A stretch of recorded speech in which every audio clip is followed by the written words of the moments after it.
அதிர்வு அதிகாரம் 2 நிகழ்ச்சியில் உங்கள் அனைவரையும் சந்திப்பதில் மகிழ்ச்சி அடைகிறோம். இன்றைய தினமும் நாங்கள் முக்கிய பிரமுகர் ஒருவரை கலைகத்துக்கு அழைத்திருக்கிறோம். அவர் வேறு யாருமல்ல, ஸ்ரீலங்கா முஸ்லிம் காங்கிரஸின் தேசிய தலைவரும் பாராளுமன்ற உறுப்பினருமான ரவுஃப் ஹக்கீம் அவர்கள். வணக்கம். அஸ்ஸலாமு அலைக்கும். வணக்கம். அஸ்ஸலாமு அலைக்கும் இர்ஃபான். நீண்ட இடைவெளிக்கு பிறகு உங்களோடு அதிர்வு நிகழ்ச்சியில் இந்த நேர்காணலில் சந்திப்பதில் மகிழ்ச்சி. ஒரு நீண்ட இடைவேளை என்று நீங்கள் சொல்லியிருந்தீர்கள், குறிப்பாக நாம் இருவரும் சந்தித்து பேசுவது. ஆனாலும் இந்த குறுகிய காலம், கிட்டத்தட்ட ஒரு 3 ஆண்டுகள் என்கிற காலப்பகுதி நாங்கள் எடுத்துக்கொண்டால், முஸ்லிம் பெருந்தேசிய அரசியல் எதை நோக்கி பயணிக்கிறது என்ற ஒரு பெரும் கேள்வி எழுகிறது. சமூகத்தின் பொறுப்புள்ள ஒரு கட்சித் தலைவர் என்ற வகையில் இது தொடர்பில் நீங்கள் உணர்ந்து எவ்வாறான செயற்பாடுகளை முன்னெடுத்துக் கொண்டிருக்கின்றீர்கள்? கடந்த 3 வருஷ காலத்தில் இந்த நாட்டின் அரசியலில் ஏற்பட்ட பிரளயங்கள், அதிலும் குறிப்பாக இந்த வருடம் ஏற்பட்டிருக்கிற மக்கள் புரட்சி, அப்படியே அரசியலை மறுபக்கம் புரட்டி போட்டிருக்கிறது என்று தான் சொல்ல வேண்டும். முஸ்லீம்களை பொறுத்த மட்டிலே ஆரம்ப 2-3 வருடங்களும் மிகவும் நெருக்கடிக்குள் சமூகத்தை தள்ளிவிட்ட வருடங்களாக, குறிப்பாக உயிர்த்த ஞாயிறு தாக்குதலின் பின்னான சமூகத்துக்கு எதிரான மிக மோசமான காழ்ப்புணர்ச்சிகளை அரசு அனுசரணையோடு கட்டவிழ்த்து விட்ட நிலவரமும், அதி உச்சகட்ட வெற்றியை அந்த உயிர்த்த ஞாயிறு தாக்குதலை அடிப்படையாக வைத்து பெற்றுக்கொண்ட ஆட்சியாளர்கள் முஸ்லிம்களை இன்னும் ஓரங்கட்டி பழிவாங்கி நடத்திய அரசியலும் இப்பொழுது பெருவாராக முடிவுக்கு வந்துவிட்டாலும் அதனுடைய தாக்கம், அதிர்வு என்பது முஸ்லிம் சமூகத்திலே பாரிய பாதிப்பை ஏற்படுத்தி இருக்கிறது. அதன் விளைவுகளை நாங்கள் எதிர்கொள்வது மாத்திரமல்ல, இதற்கு பின்னரும் இவ்வாறான அனர்த்தங்களோ வேண்டுமென்று முஸ்லிம்களை இலக்கு வைத்து நடத்தப்படுகிற இந்த நாடகங்களோ நடந்து விடாமல் தவிர்க்க வேண்டுமாக இருந்தால், மிக்க புத்தி கூர்மையோடும் துணிவோடும் அதே நேரம் உச்சக்கட்ட விட்டுக்கொடுப்புகளை செய்ய வேண்டிய இடங்களில் செய்கின்ற ஒரு மெத்தன போக்கோடும் இருவாறாக கையாள வேண்டிய ஒரு அவசியம் இருக்கிறது.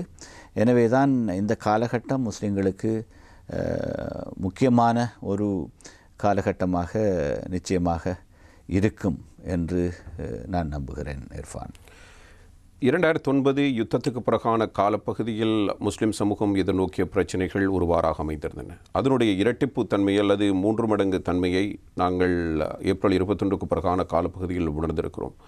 இது இரண்டுக்கும் இடையில் பாரியளவு வித்தியாசங்கள் இல்லாவிட்டாலும் கூட ஒரு பெரிய படிப்பினை இருக்கிறது. ஒரு தனித்த ஒரு சமூகத்தின் பெயர் கொண்ட ஒரு கட்சியினுடைய தலைமை என்ற வகையில் எதிர்வரும் காலங்களில் இவ்வாறான சம்பவங்கள் இடம்பெறாமல் சமூகத்தை ஒருங்கிணைத்து செயற்படுவதற்கான ஏதேனும் திட்டங்கள், வழிமுறைகள் உங்களிடம் இருக்கிறதா? நிச்சயமாக ஒரு முஸ்லிம் சமூகத்தின் பொறுப்பு வாய்ந்த அரசியல் தலைமை என்ற அடிப்படையில் எங்களிடம் அதற்கான ஒரு உத்தேச புதிய அணுகுமுறை இல்லை என்று நாங்கள் யாரும் சொல்லிவிட முடியாது. முதலிலே நீங்கள் பாவித்த ஒரு வார்த்தை பிரயோகம் சம்பந்தமாக நான் ஒரு சில வார்த்தைகள் சொல்ல வேண்டும். முஸ்லிம் பெருந்தேசியவாதம் என்றீர்கள்.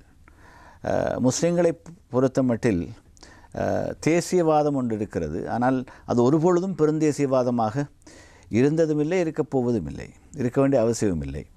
இந்த பெருந்தேசியவாதம் என்பது இந்த நாட்டிலே தமிழர்களுக்கு மத்தியிலே இருக்கிறது.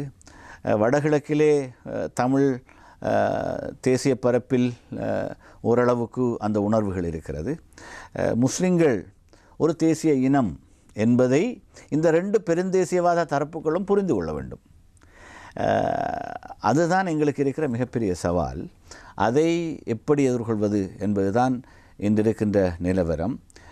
குறிப்பாக முஸ்லிம்கள் பெரும்பான்மையாக வாழுகின்ற அம்பாறை மாவட்டத்தின் கரையோர பிரதேசங்களை பொறுத்த மட்டிலும் ஒரு முஸ்லிம் பெருந்தேசியவாதமும் அவர்களை ஆட்கொண்டிருக்கிறது என்று ஒரு சிலர் வாதிடலாம். என்றால் அங்கிருக்கிற சிறுபான்மைகளாக இருக்கின்ற தமிழர்கள் முஸ்லிம்களோடு பல விஷயங்களில் முரண்பட்டு கொள்கிறார்கள். இதை மிக பக்குவமாக கையாள்வதும் நல்ல புரிந்துணர்வோடு இயன்றவரை ஒரு சேதமில்லாத விட்டு கொடுப்புகளோடு விஷயங்களை சாதித்து கொள்வதும் தான் சாணக்கியமான அணுகுமுறையாக இருக்கும். அதை எம் சமூகத்தின் ஒரு சிலர் முஸ்லிம் அரசியல் தலைமைகளின் பலவீனம் என்று பேசி வருவார்கள். அப்படி அல்ல. எதையும் நாங்கள் இந்த நாட்டிலே சகல இனங்களும் ஒன்றுபட்டு வாழுகிற ஒரு சமாதான பூமியாக மாற்ற வேண்டுமாக இருந்தால் சகலரும் ஒருவருக்கொருவர் சில விஷயங்களில் விட்டு கொடுப்போடும், சில விஷயங்களில் மிக கராராக இருந்து தங்களுடைய நிலைப்பாடுகளில் விட்டு கொடுப்பு இல்லாமலும் நடந்து கொள்வது என்பதை எப்படி தீர்மானிப்பது என்பதுதான் எங்களுக்கு இருக்கிற சவால். நீங்கள் கண்டி மாவட்டத்தை புறப்படமாக கொண்ட ஒருவர், அதே நேரத்தில் ஏனைய பல பகுதியிலும் உங்களுடைய சிறு வயது முதல் நீங்கள் வாழ்ந்திருக்கிறீர்கள், எல்லா மக்களோடும் வாழ்ந்த ஒரு அனுபவம் இருக்கிறது. ஆனாலும் ஒரு தீர்வு என்கிற ஒரு விடயம் வருகின்ற பொழுது உங்கள் மீது காரசாரமான குற்றச்சாட்டுகள் முன்வைக்கப்படுகிறது. அவர் கிழக்கிலே பிறக்கவில்லை, கிழக்கு மக்களுடைய உணர்வு அவருக்கு தெரிவதில்லை, அவர்களுடைய வலிகள் வேதனைகள் தேவை என்ன என்பதை அவர் உணர்ந்து செயற்படுகின்ற ஒரு தலைவர் என்றெல்லாம் பல்வேறான குற்றச்சாட்டுகள் அடுக்கடுக்காக ஒவ்வொரு காலப்பகுதியிலும் வந்து கொண்டே இருக்கிறது. நீங்கள் தலைமைத்துவத்துக்கு வந்த கொஞ்சம் காலப்பகுதியிலிருந்தே இந்த பிரச்சனை வெடித்து கொண்டே இருக்கிறது. இப்போதும் அது போன்ற குரல்கள் ஒலித்து கொண்டிருக்கின்றன. இந்த கேள்விக்கு நீங்கள் நேரடியாக மக்களுக்கு அளிக்கிற பதில் என்ன? நான் கிழக்கிலே பிறக்காதவன் என்றாலும் அஷ்ரஃபின் பாசறையில் வளர்ந்தவன்.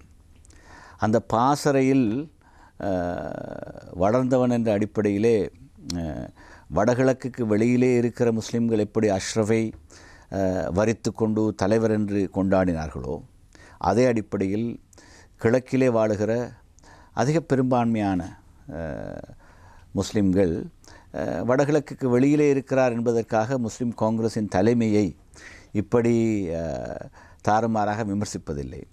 ஒரு சிறு கூட்டம் எப்போதும் இருந்து கொண்டு தான் இருக்கும்.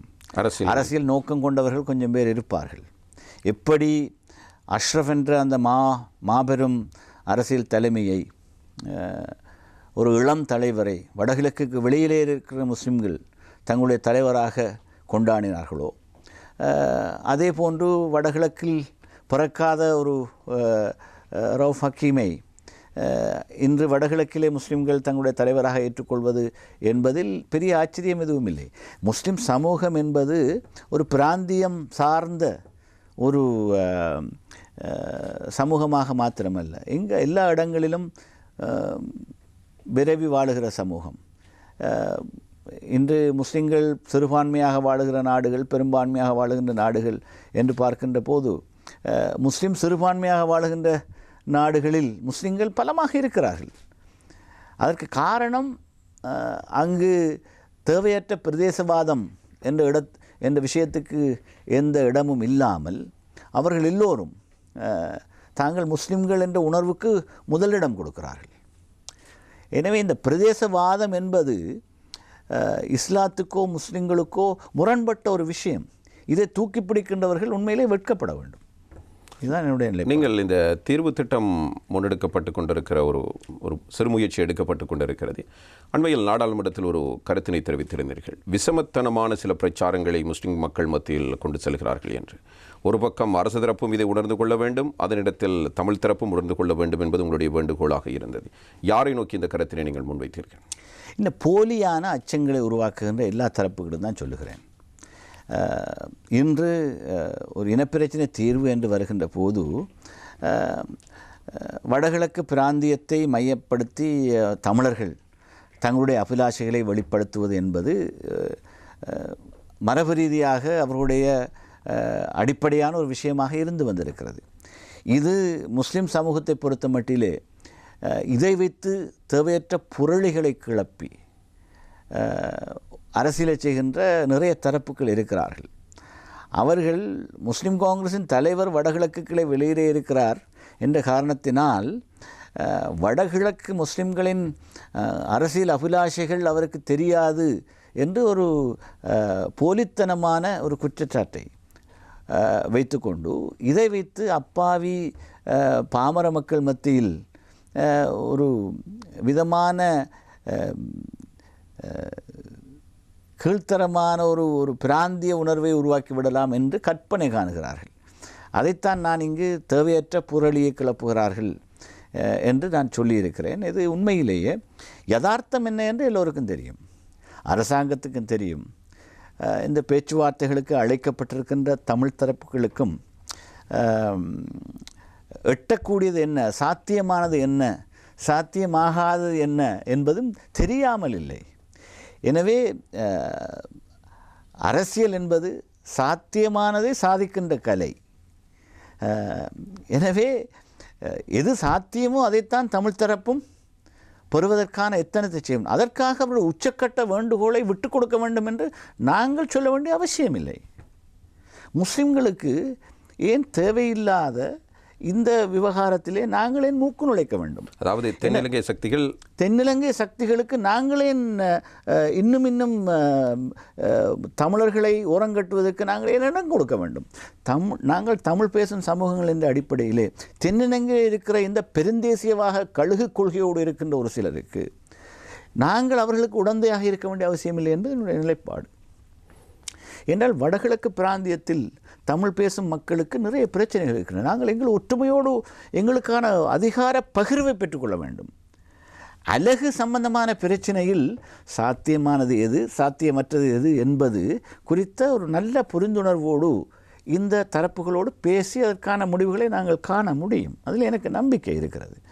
ஆனால் அதே நேரம் அவர்களுக்கு அவர்களுடைய நீண்டகால அபிலாஷைகளில் நாங்கள் போய் எடுப்பிலேயே மண்வாரி கொட்டுகிற ஒரு தேவையற்ற பூச்சாண்டித்தனமான அரசியலை செய்து தெற்கிலே இருக்கிற சில இந்த பெருந்தேசியவாத கழுகுகளுக்கு தீனி போட வேண்டிய அவசியமில்லை. இதுதான் என்னுடைய நிலைப்பாடு. இதை அவர்கள் புரிந்து கொள்ள வேண்டும். ரணில் விக்ரமசிங்க பேச்சுவார்த்தை தொடர்பில் நாடாளுமன்றத்தில் ஒவ்வொரு தரப்பினரிடம் நீங்கள் விருப்பமா என்றெல்லாம் கேட்டிருந்தார். அந்த சந்தர்ப்பத்தில் நீங்கள் இருக்கவில்லை. அதே நேரத்தில் இது தமிழ் தரப்பினுடைய ஒரு பிரச்சனை, அதை பற்றித்தான் பேச வேண்டும் என்ற ஒரு எதிர்பார்ப்பு இருக்கின்ற பொழுது முஸ்லீம்கள் உணர்வாளர்கள் ஒரு தரப்பு சமூகத்தில் இருக்கின்ற ஒரு அந்தஸ்தில் இருப்பினர் அப்படினால் முஸ்லீம்களுக்கு பிரச்சனையே இல்லையா என்கிற ஒரு கேள்வி எழுகிறது அல்லவா? ஏன் தமிழ் தரப்பை மாத்திரம் ஜனாதிபதி இங்கே குறிவைத்து பேசுகிறார் என்ற ஒரு கேள்வி எழுகிறது. அதிலும் கிழக்கையும் தாண்டி இன்னும் ஒரு பக்கம் பார்த்தால் வடக்கிலே பிரச்சனை இருப்பது போன்ற ஒரு தோற்றப்பாட்டைத்தான் ஜனாதிபதி உருவாக்குகிறார். இதை எப்படி பார்க்கிறீர்கள்? இன்னொரு பழுத்த அரசியல்வாதி என்ற அடிப்படையிலே அவர் ஒரு பெரும் தவறை நினையாப்புறமாக செய்துவிட்டார் என்று தான் நினைக்கிறேன். அவர் வேண்டுமென்றே அதை செய்தாரா என்பதில் இன்றும் எனக்கு அவ்வளவு தெளிவில்லை. அவரோடு பேசுகின்ற போதெல்லாம் இல்லை கட்டாயம் நாங்கள் உங்களையும் சேர்த்து தான் பேச வேண்டும் என்று தான் எங்களுக்கு சொல்கிறார். நானும் சகோதரர் மனோ கணேசனும் இது சம்பந்தமாக அவரை 2-3 முறை அதற்கு பிற்பாடு சந்தித்திருக்கிறோம். நிச்சயமாக நாங்கள் உங்களுடன் பேசித்தான் ஆக வேண்டும் என்று அவரும் சொல்கிறார். தமிழ் தேசிய தரப்பில் தலைவராக இருக்கின்ற அண்ணன் சம்பந்தன் தொடர்ந்தும் வடகிழக்கு இனப்பிரச்சினை தீர்வு என்பது முஸ்லிம்களின் சம்மதத்துடன் தான் பெறப்பட வேண்டும் என்பதில் அவரும் மிகவும் பகிரங்கமாகவே பல விஷயங்களை சொல்லியிருக்கிறார். தமிழ் தேசிய பரப்பில் இருக்கிற ஏனைய தலைமைகளும் அந்த உணர்வுகளை புறந்தள்ளி பேசுவதென்பதும் எந்த விதத்திலும் அது நடக்க மாட்டாது என்பதில் எங்களுக்கு நம்பிக்கை. என்றால் கள யதார்த்தங்களை புரிந்து கொள்ளாமல் யாருமே எதையும் தீர்த்துவிட முடியாது. கள யதார்த்தம் என்ன? வடகிழக்கிலே முஸ்லிம்கள் என்பது ஒதுக்கப்பட முடியாத, மறுதளிக்கப்பட முடியாத ஒரு பெரிய அரசியல் சக்தி. அதை புறந்தள்ளிவிட்டு ஒரு முடிவுக்கு வர முடியாது. வடகிழக்கு தற்காலிக இணைப்பு என்பது நடந்த பிற்பாடு அதை இந்த பிராந்தியத்தின் வல்லரசாக இருக்கிற இந்தியாவும் அந்த தவறை உணர்ந்திருக்கிறது என்று நாங்கள் நினைக்கிறோம். இதுக்கு பின்னாலே இந்திய அரசின் அனுசரணை இருக்குமாக இருந்தால் அவர்களும் இந்த விஷயத்தில் ஒரு கடந்த காலத்தில் விட்ட தவறுகளைப் போல மீண்டும் விட்டுவிட முடியாது. இதை நாங்கள் இந்திய தரப்புகளுக்கும் சொல்லியிருக்கிறோம். எனவே தான் இந்த விஷயத்தில் தேவையில்லாமல் சஞ்சலப்பட்டு அவசரப்பட்டு ஏதோ மக்களிடத்திலே புள்ளி போட்டுக்கொள்ள வேண்டும் என்பதற்காக பேசுவதை விடுத்து மிக பக்குவமாக நேர்மையாக கள யதார்த்தத்தை உணர்ந்தவர்களாக நாங்கள் நல்ல மனத்திடத்தோடு இந்த விஷயத்தை அணுக வேண்டும். இங்கே பார்த்தால் அடிக்கடி போய் பள்ளிவாயல் சம்மேளனங்கள் என்றும் வேறு குழுக்கள் என்றும் சிவில் சமூக அமைப்புகள் என்றும் பெரிய சஞ்சலத்தோடு அறிக்கைகள் விடுவதை நான் பார்க்கிறேன். இதில் எதுவும் சந்தேகப்படுவதற்கோ சஞ்சலப்படுவதற்கோ இடமில்லை. தலைமையை நம்பி இருக்கலாம். தலைமை தனக்கென்று ஒரு பெரிய தார்மீக பொறுப்பு இருக்கிறது. அந்த பொறுப்பின் அடிப்படையே எங்களுக்கு ஏதாவது அநியாயம் நடப்பதாக இருந்தால் அதற்கெதிரான அனைத்து விவகாரங்களையும் நாங்கள் பொறுப்புணர்ச்சியோடு செய்ய வேண்டும். எனவே இதிலே ஒரு நம்பிக்கை இனமாகவும் இந்த ஒரு சிலர் சும்மா சில்லறை அரசியல் செய்கின்ற சக்திகளுடைய இந்த பூச்சாண்டித்தனமான கதைகளை நம்பி சோரம் போனவர்களாகவும் நாங்கள் இருக்காமல் மிக தெளிவாக இந்த விஷயங்களிலே எங்களுடைய நிலைப்பாடுகளை பற்றி அறிக்கை விடுவதில் எந்த தவறும் இல்லை. சொல்லத்தான் வேண்டும், இப்படி உணர்வுகள் இருக்கின்றன என்பது அறிக்கைகள் சில வருவதில் எந்த தவறும் இல்லை. ஆனால் இல்லை, முஸ்லிம் தலைவர்கள் யாரும் பேசவில்லை, இவர்கள் பேசப்போவதில்லை, எனவே நாங்கள் இதை கையில் எடுக்கப் போகிறோம் என்று அவ்வளவு தூரம் சஞ்சலப்பட வேண்டிய அவசியம் இல்லை. ஜனாதிபதி இப்படியான ஒரு அதிரடி முடிவெடுக்க என்ன காரணம் என்று நினைக்கிறீர்கள்? நாட்டில் ஏதோ ஒரு பிரச்சனை இருக்கிறது, அவர் தீர்வு திட்டம் குறித்து பேசிக் கொண்டிருக்கிறார். இதற்கு பின்னால் சர்வதேச சக்திகள் இருக்கின்றனவா, அல்லது அடுத்த ஜனாதிபதி தேர்தலை இலக்கு வைக்கிறாரா, அல்லது புலம்பெயர் தமிழர்களை இலக்கு வைத்து டொலர்களை கொண்டு வருவதற்கான ஒரு முயற்சியா? உங்களுடைய அனுபவத்தின் அடிப்படையில் இது நீங்கள் சொன்ன இந்த 3 விஷயங்களின் ஒரு கலவை தான் ஜனாதிபதியுடைய அணுகுமுறை என்று நான் நினைக்கிறேன். அவருக்கும் ஒரு தேர்தல் அபிலாஷை இருக்கிறது. அவருக்கும் இந்த சந்தர்ப்பத்தை பயன்படுத்தி இந்த தேர்வு முயற்சியை ஒரு கட்டத்துக்காக நகர்த்தி பார்ப்போமா என்கிற ஒரு ஆசையும் இல்லாமல் இல்லை. அதே நேரம் சர்வதேச மட்டத்தில் இந்த புலம்பெயர்ந்து வாழுகிற தமிழர்கள் இந்த கட்டத்தில் இலங்கைக்கு பொருளாதார ரீதியாக அவர்களால் என்னென்ன விதமாக அவர்களை இதில் ஈடுபடுத்த முடியுமோ அதை ஈடுபடுத்துவதற்கான ஒரு இடைவெளியை இதை பயன்படுத்தி கொள்ளக்கூடாதா என்ற ஒரு ஆசையும் இருக்கலாம். எனவே இவற்றை எல்லாம் சேர்த்து தான் ஜனாதிபதி இந்த முடிவுக்கு வந்திருக்கிறார். அதே நேரம் அண்டை நாடான இந்தியாவுடைய அண்மைக்கால நிலைப்பாடுகள், அது குறிப்பாக ஜெனீவா மனித உரிமைகள் பேரவையில் கடந்த முறை இந்தியா வாக்கெடுப்பிலிருந்து தவிர்ந்து கொண்ட போது மிக தெளிவாக சொன்ன விஷயம் வடகிழக்கு இனப்பிரச்சினைக்கான தீர்வு என்ற விஷயம். எனவே அந்த விஷயத்தை அவர்கள் ஒரு மனித உரிமை பேரவையில் சொல்லுகின்ற விஷயமாக, அதாவது 13வது சட்ட திருத்தத்தை முழுமையாக அமுல்படுத்துகிற விவகாரம் குறித்த விஷயத்தை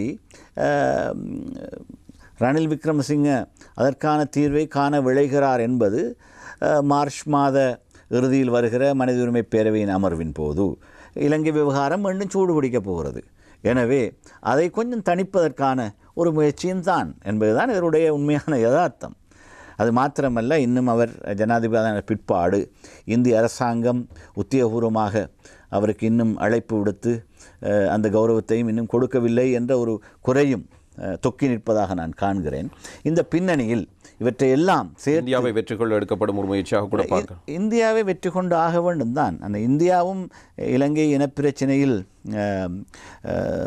தமிழகத்தில் என்றால் இந்தியாவில் 50களின் ஆரம்பத்தில் இருந்த தனித்தமிழ்நாடு கோரிக்கை அதிகார பரவலாக்கத்தை கூடுதலாக கொடுத்து மாநில அரசுகளை பலப்படுத்துவதன் மூலம் இன்று தமிழ்நாட்டிலே ஒரு தனித்தமிழ்நாட்டு கோரிக்கை என்பது சீமான் போன்ற ஒரு சிலை தவிர, சின்ன சின்ன சக்திகளை தவிர மற்ற யாரும் அதை பெருசாக தூக்கி பிடித்து கொண்டு போகவில்லை. எனவே அது மீண்டும் தலை தூக்காமல் பார்த்து கொள்ள வேண்டும் என்பது இந்தியாவின் அக அரசியல் சார்ந்த ஒரு முக்கியமான நிலைப்பாடு.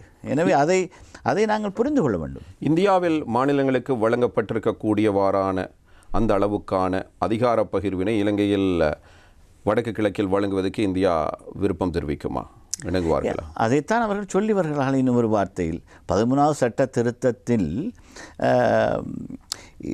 இந்திய மாநிலங்கள் அனுபவிப்பதை போன்ற அதிகாரத்தை தமிழர்களுக்கு பெற்றுத் தருவதற்கு இந்தியா எப்பொழுதும் உடன்பாட்டோடு இருக்கிறது. ஆனால் அதையும் விஞ்சி போவதென்பது இந்தியாவின் ஒருமைப்பாட்டுக்கே குந்தகமான விஷயம். எனவே தான் தமிழ் தரப்புகளும் மிக நேர்மையாக இதிலே உள்ள இந்த உபாய ரீதியான பிராந்திய அரசியலின் தன்மையை அவர்களும் புரிந்து கொள்ள வேண்டும். இதை விடுதலை புலிகள் இயக்கம் சரியாக புரிந்து கொள்ளவில்லை என்பதுதான் பிரச்சனைக்கு அடிப்படை காரணம். ஆரம்பத்தில் இருந்த விடுதலை புலிகளின் வன்முறை அரசியல் ஆரம்பித்த காலத்தில் இருந்த அரசியலை விடவும் பிராந்திய அரசியல் வித்தியாசமாக மாறியிருக்கிறது.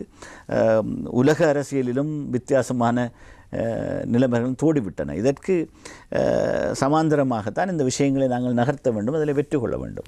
நீங்கள் இந்த இனப்பிரச்சினை தீர்வு விடயத்தை ஒரு ராஜேந்திர ரீதியாக அணுகிறீர்கள் என்கிற ஒரு பார்வை இருக்கிறது.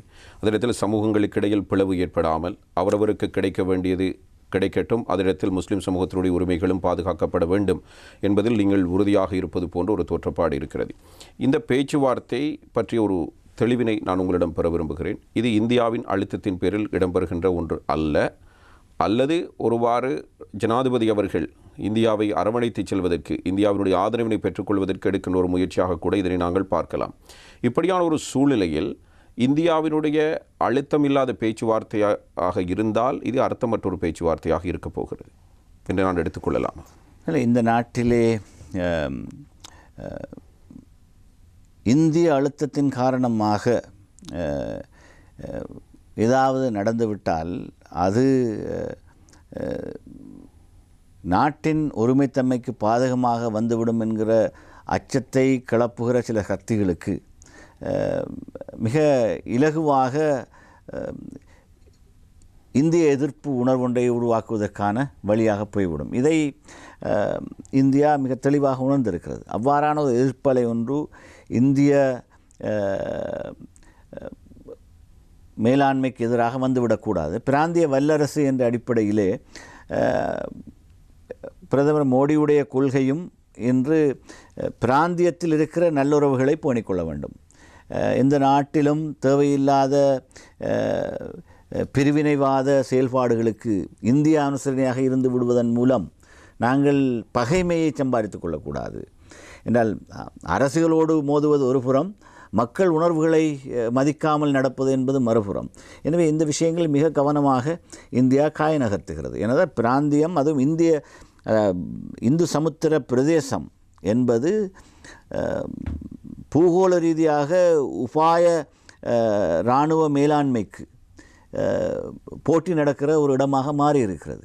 எனவே இதை சீனா, அமெரிக்கா போன்ற வல்லரசுகள் கிடையிலே ஒரு பெரிய போட்டிக்களமாக இது மாறுவதில் இருந்து தவிர்த்து கொள்வதும், இந்தியாவின் அவர்களுடைய பிராந்திய பாதுகாப்பை அவர்களின் மேலாண்மைக்குள் வைத்துக்கொள்வதும் என்பது நியாயமாகவே எழக்கூடிய ஒரு சந்தேகம். எனவேதான் எவ்வளவுதான் நல்லுறவை அமெரிக்கர்களோடு பேணினாலும் இந்த பிராந்தியத்தில் இராணுவ உபாய ரீதியாக அமெரிக்கா கூட கூடுதலாக மூக்கு நுழைப்பதை இந்தியா விரும்புவதில்லை. நாங்கள் புரிந்து கொள்ள வேண்டும். இங்கே தான் ரணில் விக்ரமசிங்கவுக்கும் இந்தியாவுக்கும் இடையிலே என்றால் அவர் மேற்குலகோடும் நல்ல உறவுகளை பேணி வருபவர் என்ற காரணத்தினால் இதிலே புதுடில்லி உடைய அனுசரணை இல்லாமல் சில விஷயங்கள் நடந்துவிடக்கூடாது என்பதிலும் அவரும் கவனமாக இருப்பான்னு நினைக்கிறேன். இந்திய உளவுத்துறையின் மேலதிகாரிகள் உடைய இலங்கை வருகை, இரகசியமாக அவர்கள் நடத்திய சந்திப்புகள், அவர்கள் 2 பேரை மட்டும் சந்திவிட்டு போய்விட்டார்கள். தமிழ் தரப்புகளையும் சந்திக்கிற விவகாரத்திலும் கூட இந்த விஷயம் என்பதை மிக கவனமாக கையாள வேண்டும் என்பதும், பிரச்சனைக்கான தீர்வுகளில் மற்ற தரப்புகளையும் சரியாக அனுசரித்து போக வேண்டும் என்பதில் அவர்களுக்கு இருக்கிற அனுபவம் வேறு யாருக்கும் இருக்க முடியாது. எனவே சரியாக அவர்கள் கையாள்வார்கள் நாங்கள் நம்புகிறோம். இல்லை என்றால் எல்லாம் பிழைக்கும். கடந்த காலத்துக்கும் பிழைத்திருக்கிறது. தலைவர் அவர்கள், எனக்கு ஒரு சந்தேகம் வருகிறது. இந்தியா ஜனாதிபதியினுடைய முயற்சிக்கு ஒத்துழைப்பு வழங்குகிறது என்றே வைத்துக்கொள்வோம். அவ்வாறு தமிழ் மக்களுடைய பிரச்சனைகள் தீர்க்கப்படுவதற்கான ஒரு தீர்வு திட்டம் வருகின்ற பொழுது அதில் முஸ்லிம்களுடைய உரிமைகளை பற்றி நீங்கள் ஒரு பேச்சுவார்த்தையின் போது கேள்வி கேட்கிறீர்கள். உங்களுடைய உரிமைகளை நீங்கள் கேட்கின்ற பொழுது இந்தியாவினுடைய அழுத்தம் முஸ்லிம்களுக்கு பாதகமானதாக அமைந்து விடாது என்பதை உங்களுக்கு உறுதிபட கூற முடியுமா?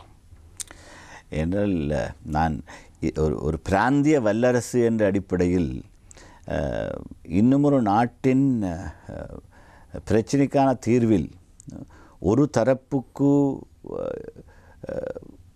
கிடைக்கிற நியாயம் இன்னொரு தரப்புக்கு கிடைக்காமல் செய்வதற்கு இந்தியா துணையாக இருந்தது என்ற நிலைமைக்கு ஒரு நாளும் இந்தியா வரமாட்டாது என்பதில் நான் நம்பிக்கை கொண்டிருக்கிறேன்.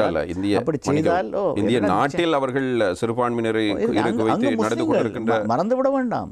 இந்தியாவில் முஸ்லிம்கள் என்பது ஒரு மிகப்பெரிய ஒரு பலமான அரசியல் சக்தி. ஆனால் அவர்கள் முழு உலகிலும் ஆகக்கூடிய முஸ்லிம்கள் வாழுகிற நாடு. இப்போ இந்தோனேஷியாவோடு ஒப்பிடுகிற போது இந்தோனேஷியாவுக்கு ஒப்பாக இன்று இந்தியாவிலே முஸ்லிம்கள் வாழ்கிறார். ஆனாலும் ஒன்றிய அரசு செய்கின்ற வேலை திட்டங்கள் முஸ்லிம்களுக்கு எதிரான செயற்பாடுகள் குறித்த அச்சத்தின் காரணமாகத்தான் இந்த கேள்வி. அந்த பிழையை அவர்கள் இலங்கையில் எப்பவுமே இந்தியாவில் முக்கியஸ்தர்கள் வருகிற போது எங்களையும் சந்திக்காமல் போவதில்லை, சந்திக்கிறார்கள். அந்த விஷயங்கள் சம்பந்தமாக நாங்களும் அவர்களுக்கு சரியான விஷயத்தில் சொல்லுகிறோம். தமிழக அரசியல் தலைமைகளோடும் அந்த நட்புறவை நாங்கள் பேணி வருகிறோம். அங்கும் இருக்கிற முஸ்லிம் தலைமைகளுக்கும் இந்த விஷயங்களை விவகாரங்களை நாங்கள் சரியாக அவர்களுக்கு எத்தி வைத்து அதனூடாகவும் எங்களுக்கான அந்த உரிய அழுத்தங்களை உரிய இடங்களிலே நாங்கள் கொடுப்பதற்கான அந்த உபாயங்களை நாங்கள் கையாண்டு தான் வருகிறோம். எனவே அதிலே எந்த மாற்று கருத்தும் கிடையாது. அப்படியான ஒரு பெரிய ஒரு புரளி, தேவையற்ற ஒரு சந்தேகம் ஒரு சிலருக்கு வரலாம். அது என்னை பொறுத்த மட்டில், அதுவும் குறிப்பாக ரணில் விக்ரமசிங்க என்ற ஒரு மூத்த பழுத்த அரசியல்வாதி அப்படியான ஒரு விஷயத்துக்கு இடம் கொடுத்து விட்டு இருப்பார் என்று யாரும் எண்ண வேண்டிய அவசியம் இல்லை. அதில் நான் நம்பிக்கையோடு இருக்கிறேன். அதே நேரம் எங்களுடைய அரசியல் பலத்திலும் நாங்கள் நம்பிக்கை கொள்ள வேண்டும். இல்லை, இப்போது அடுத்த ஜனாதிபதி தேர்தல் வருகின்ற பொழுது எதை மூல காரணியாக எடுத்துக்கொண்டு தேர்தல் பிரச்சாரம் செய்ய போகிறார்களோ தெரியாது. ஒரு பக்கம் ராஜபக்ஷ குடும்பம் என்பது இனவாதத்தை பரப்பி அதன் மூலமாக தேர்தல் வெற்றி கொண்ட ஒரு தரப்பாக பார்க்கப்படுகிறது. அதனிடத்தில் சூழ்ச்சிகரமான பிரித்தாளும் சூழ்ச்சி தெரிந்த ஒருவராக ஜனாதிபதி பார்க்கப்படுகின்றார். இவ்வாறான ஒரு நிலையில் இப்பொழுது முஸ்லிம் தரப்பை பேச்சுவார்த்தைக்கு அழைக்காமல் தமிழ் தரப்போடு மாத்திரம் இந்த பேச்சுவார்த்தை முன்னெடுப்பது என்பது இது ஒரு பிரித்தாளும் சூழ்ச்சியா என்று உங்களை கேட்க விரும்புகிறேன். அப்படி இல்லை. இல்லை, ஜனாதிபதி கடந்த காலங்களிலும் அவர் ஆட்சிக்கு வந்தபோது அவருக்கு அபரிமிதமான முஸ்லிம்களின் ஆதரவு இருந்ததனால்தான் அவரால் ஆட்சிக்கு வர முடிந்தது. அதாவது பிரதமராக ஜனாதிபதி தேர்தல் ஒன்றிலே அவர் வெற்றி கொள்வதற்கும் முஸ்லிம்களுடைய அபரிமிதமான ஆதரவு இல்லாமல் அவரால் அது சாத்தியமாக்க முடியவில்லை. எனவே அப்படியான ஒரு அனுபவத்தை கண்டிருக்கின்ற ஒரு ஜனாதிபதி இப்பொழுது இந்த மொட்டு கூட்டத்தோடு ஒரு சந்தர்ப்ப சூழ்நிலையில் ஒரு சூழ்நிலை கைதியாக ஒரு உறவுகளை சில போடிக்கொண்டு வருகிறார்.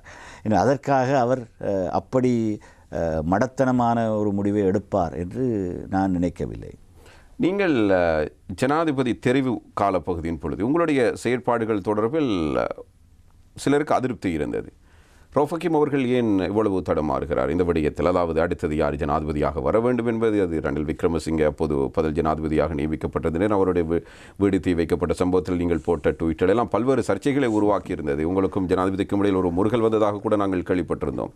இந்த நிலையில் நீங்களும் பாராளுமன்ற உறுப்பினர் சுமந்திரன் அவர்களும் தான் தீவிரமாக அதனை எதிர்த்தவர்களாக வெளியில் தெரிந்தீர்கள். ஊடகங்கள் மத்தியில் அவர் தான் பிரச்சாரம் செய்யப்பட்டது. இதில் உங்களுக்கு ஒரு ஏதேனும் உள்நோக்கம் இருந்ததா? ஏனென்றால் நீங்கள் அவரை அரவணைத்துக் கொண்டு மிக நீண்ட காலமாக அவரோடு பயணித்து உங்களுடைய அரசியல் பாதையில் சில முக்கியமான தீர்மானங்களை எடுப்பதில் கூட தவறுவிட்டு ஒருவர். அப்படி இருக்கின்ற ஒருவர் ஏன் திடீரென்று சுமந்திரனுக்கு என்ன நடந்தது, ஹக்கீமுக்கு என்ன நடந்தது கேள்வி எழுந்தது. இந்த கேள்விக்கு எனக்கு பதில் சொல்லு.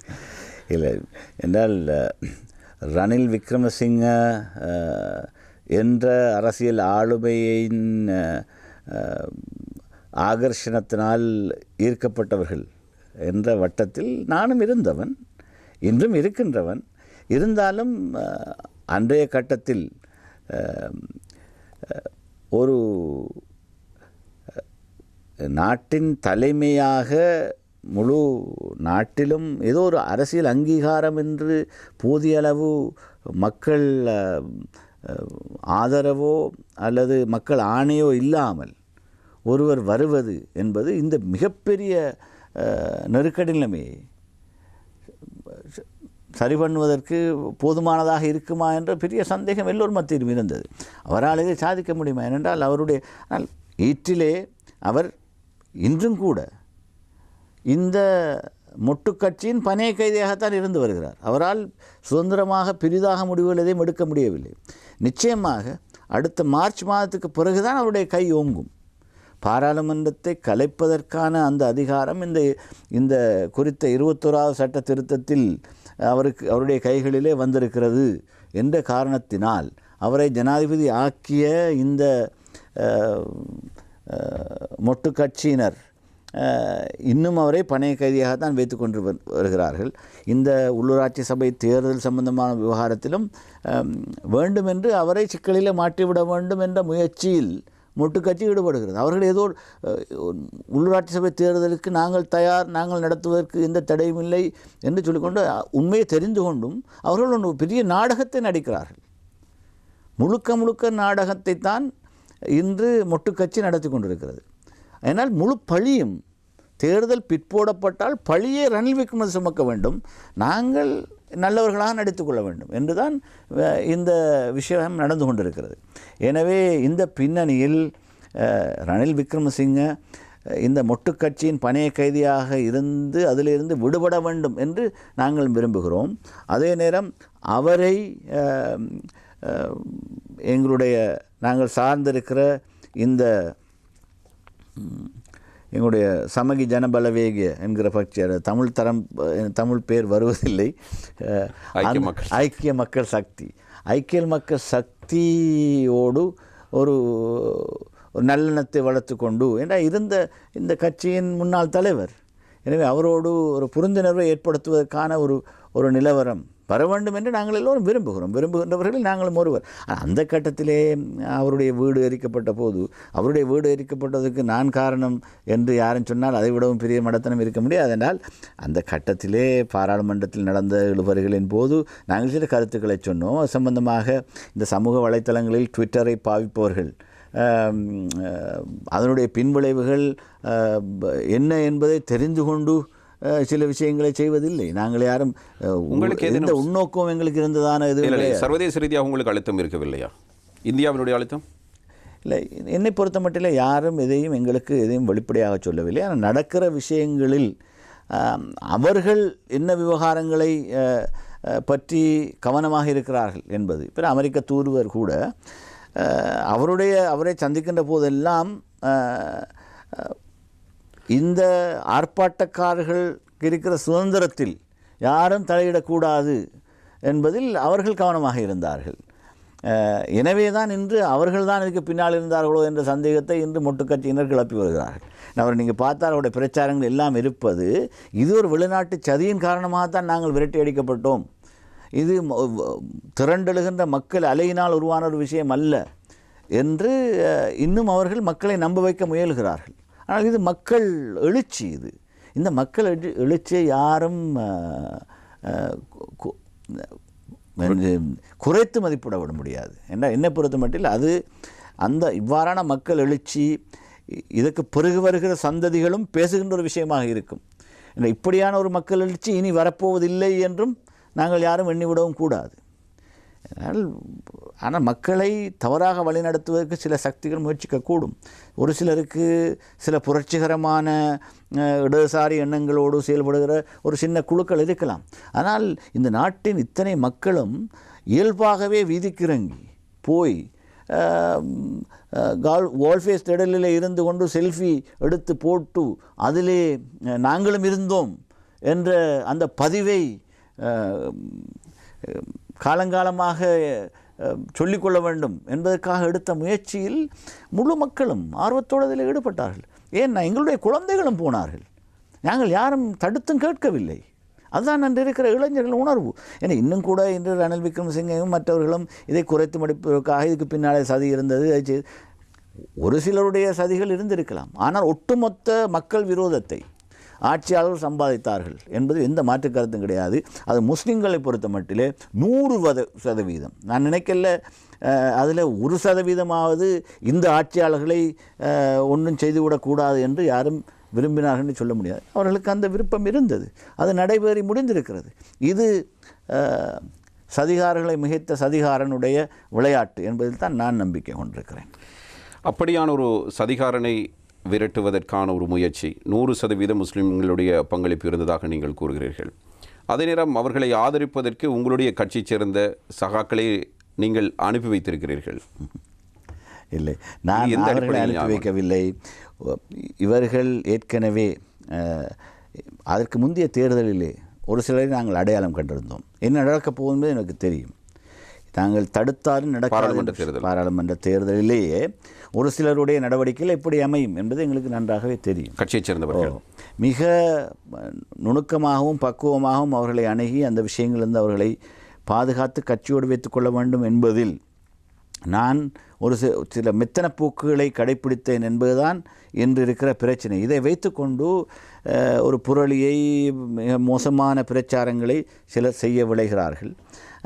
அவர்களில் எல்லோரும் தங்களுடைய தவறுகளை உணர்ந்திருக்கிறார்கள். ஒருவரை தவறு என்று நினைக்கிறேன்.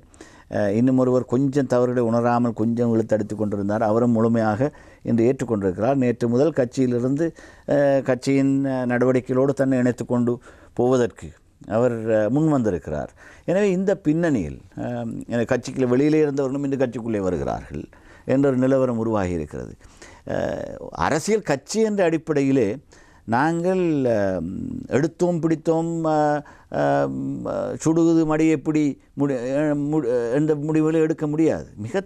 மிக பக்குவமாக இவர்களை ஒரு தேர்தலுக்கு பிற்பாடு உறுப்பினர்களுடைய செயல்பாடுகள் குறித்த விவகாரத்திலே பாராளுமன்ற உறுப்பினர்களை எல்லாம் விரட்டிவிட்டு நானும் தட்டந்தனியனாக குந்தி கொண்டிருப்பது என்பதில் அர்த்தமில்லாத விஷயம்.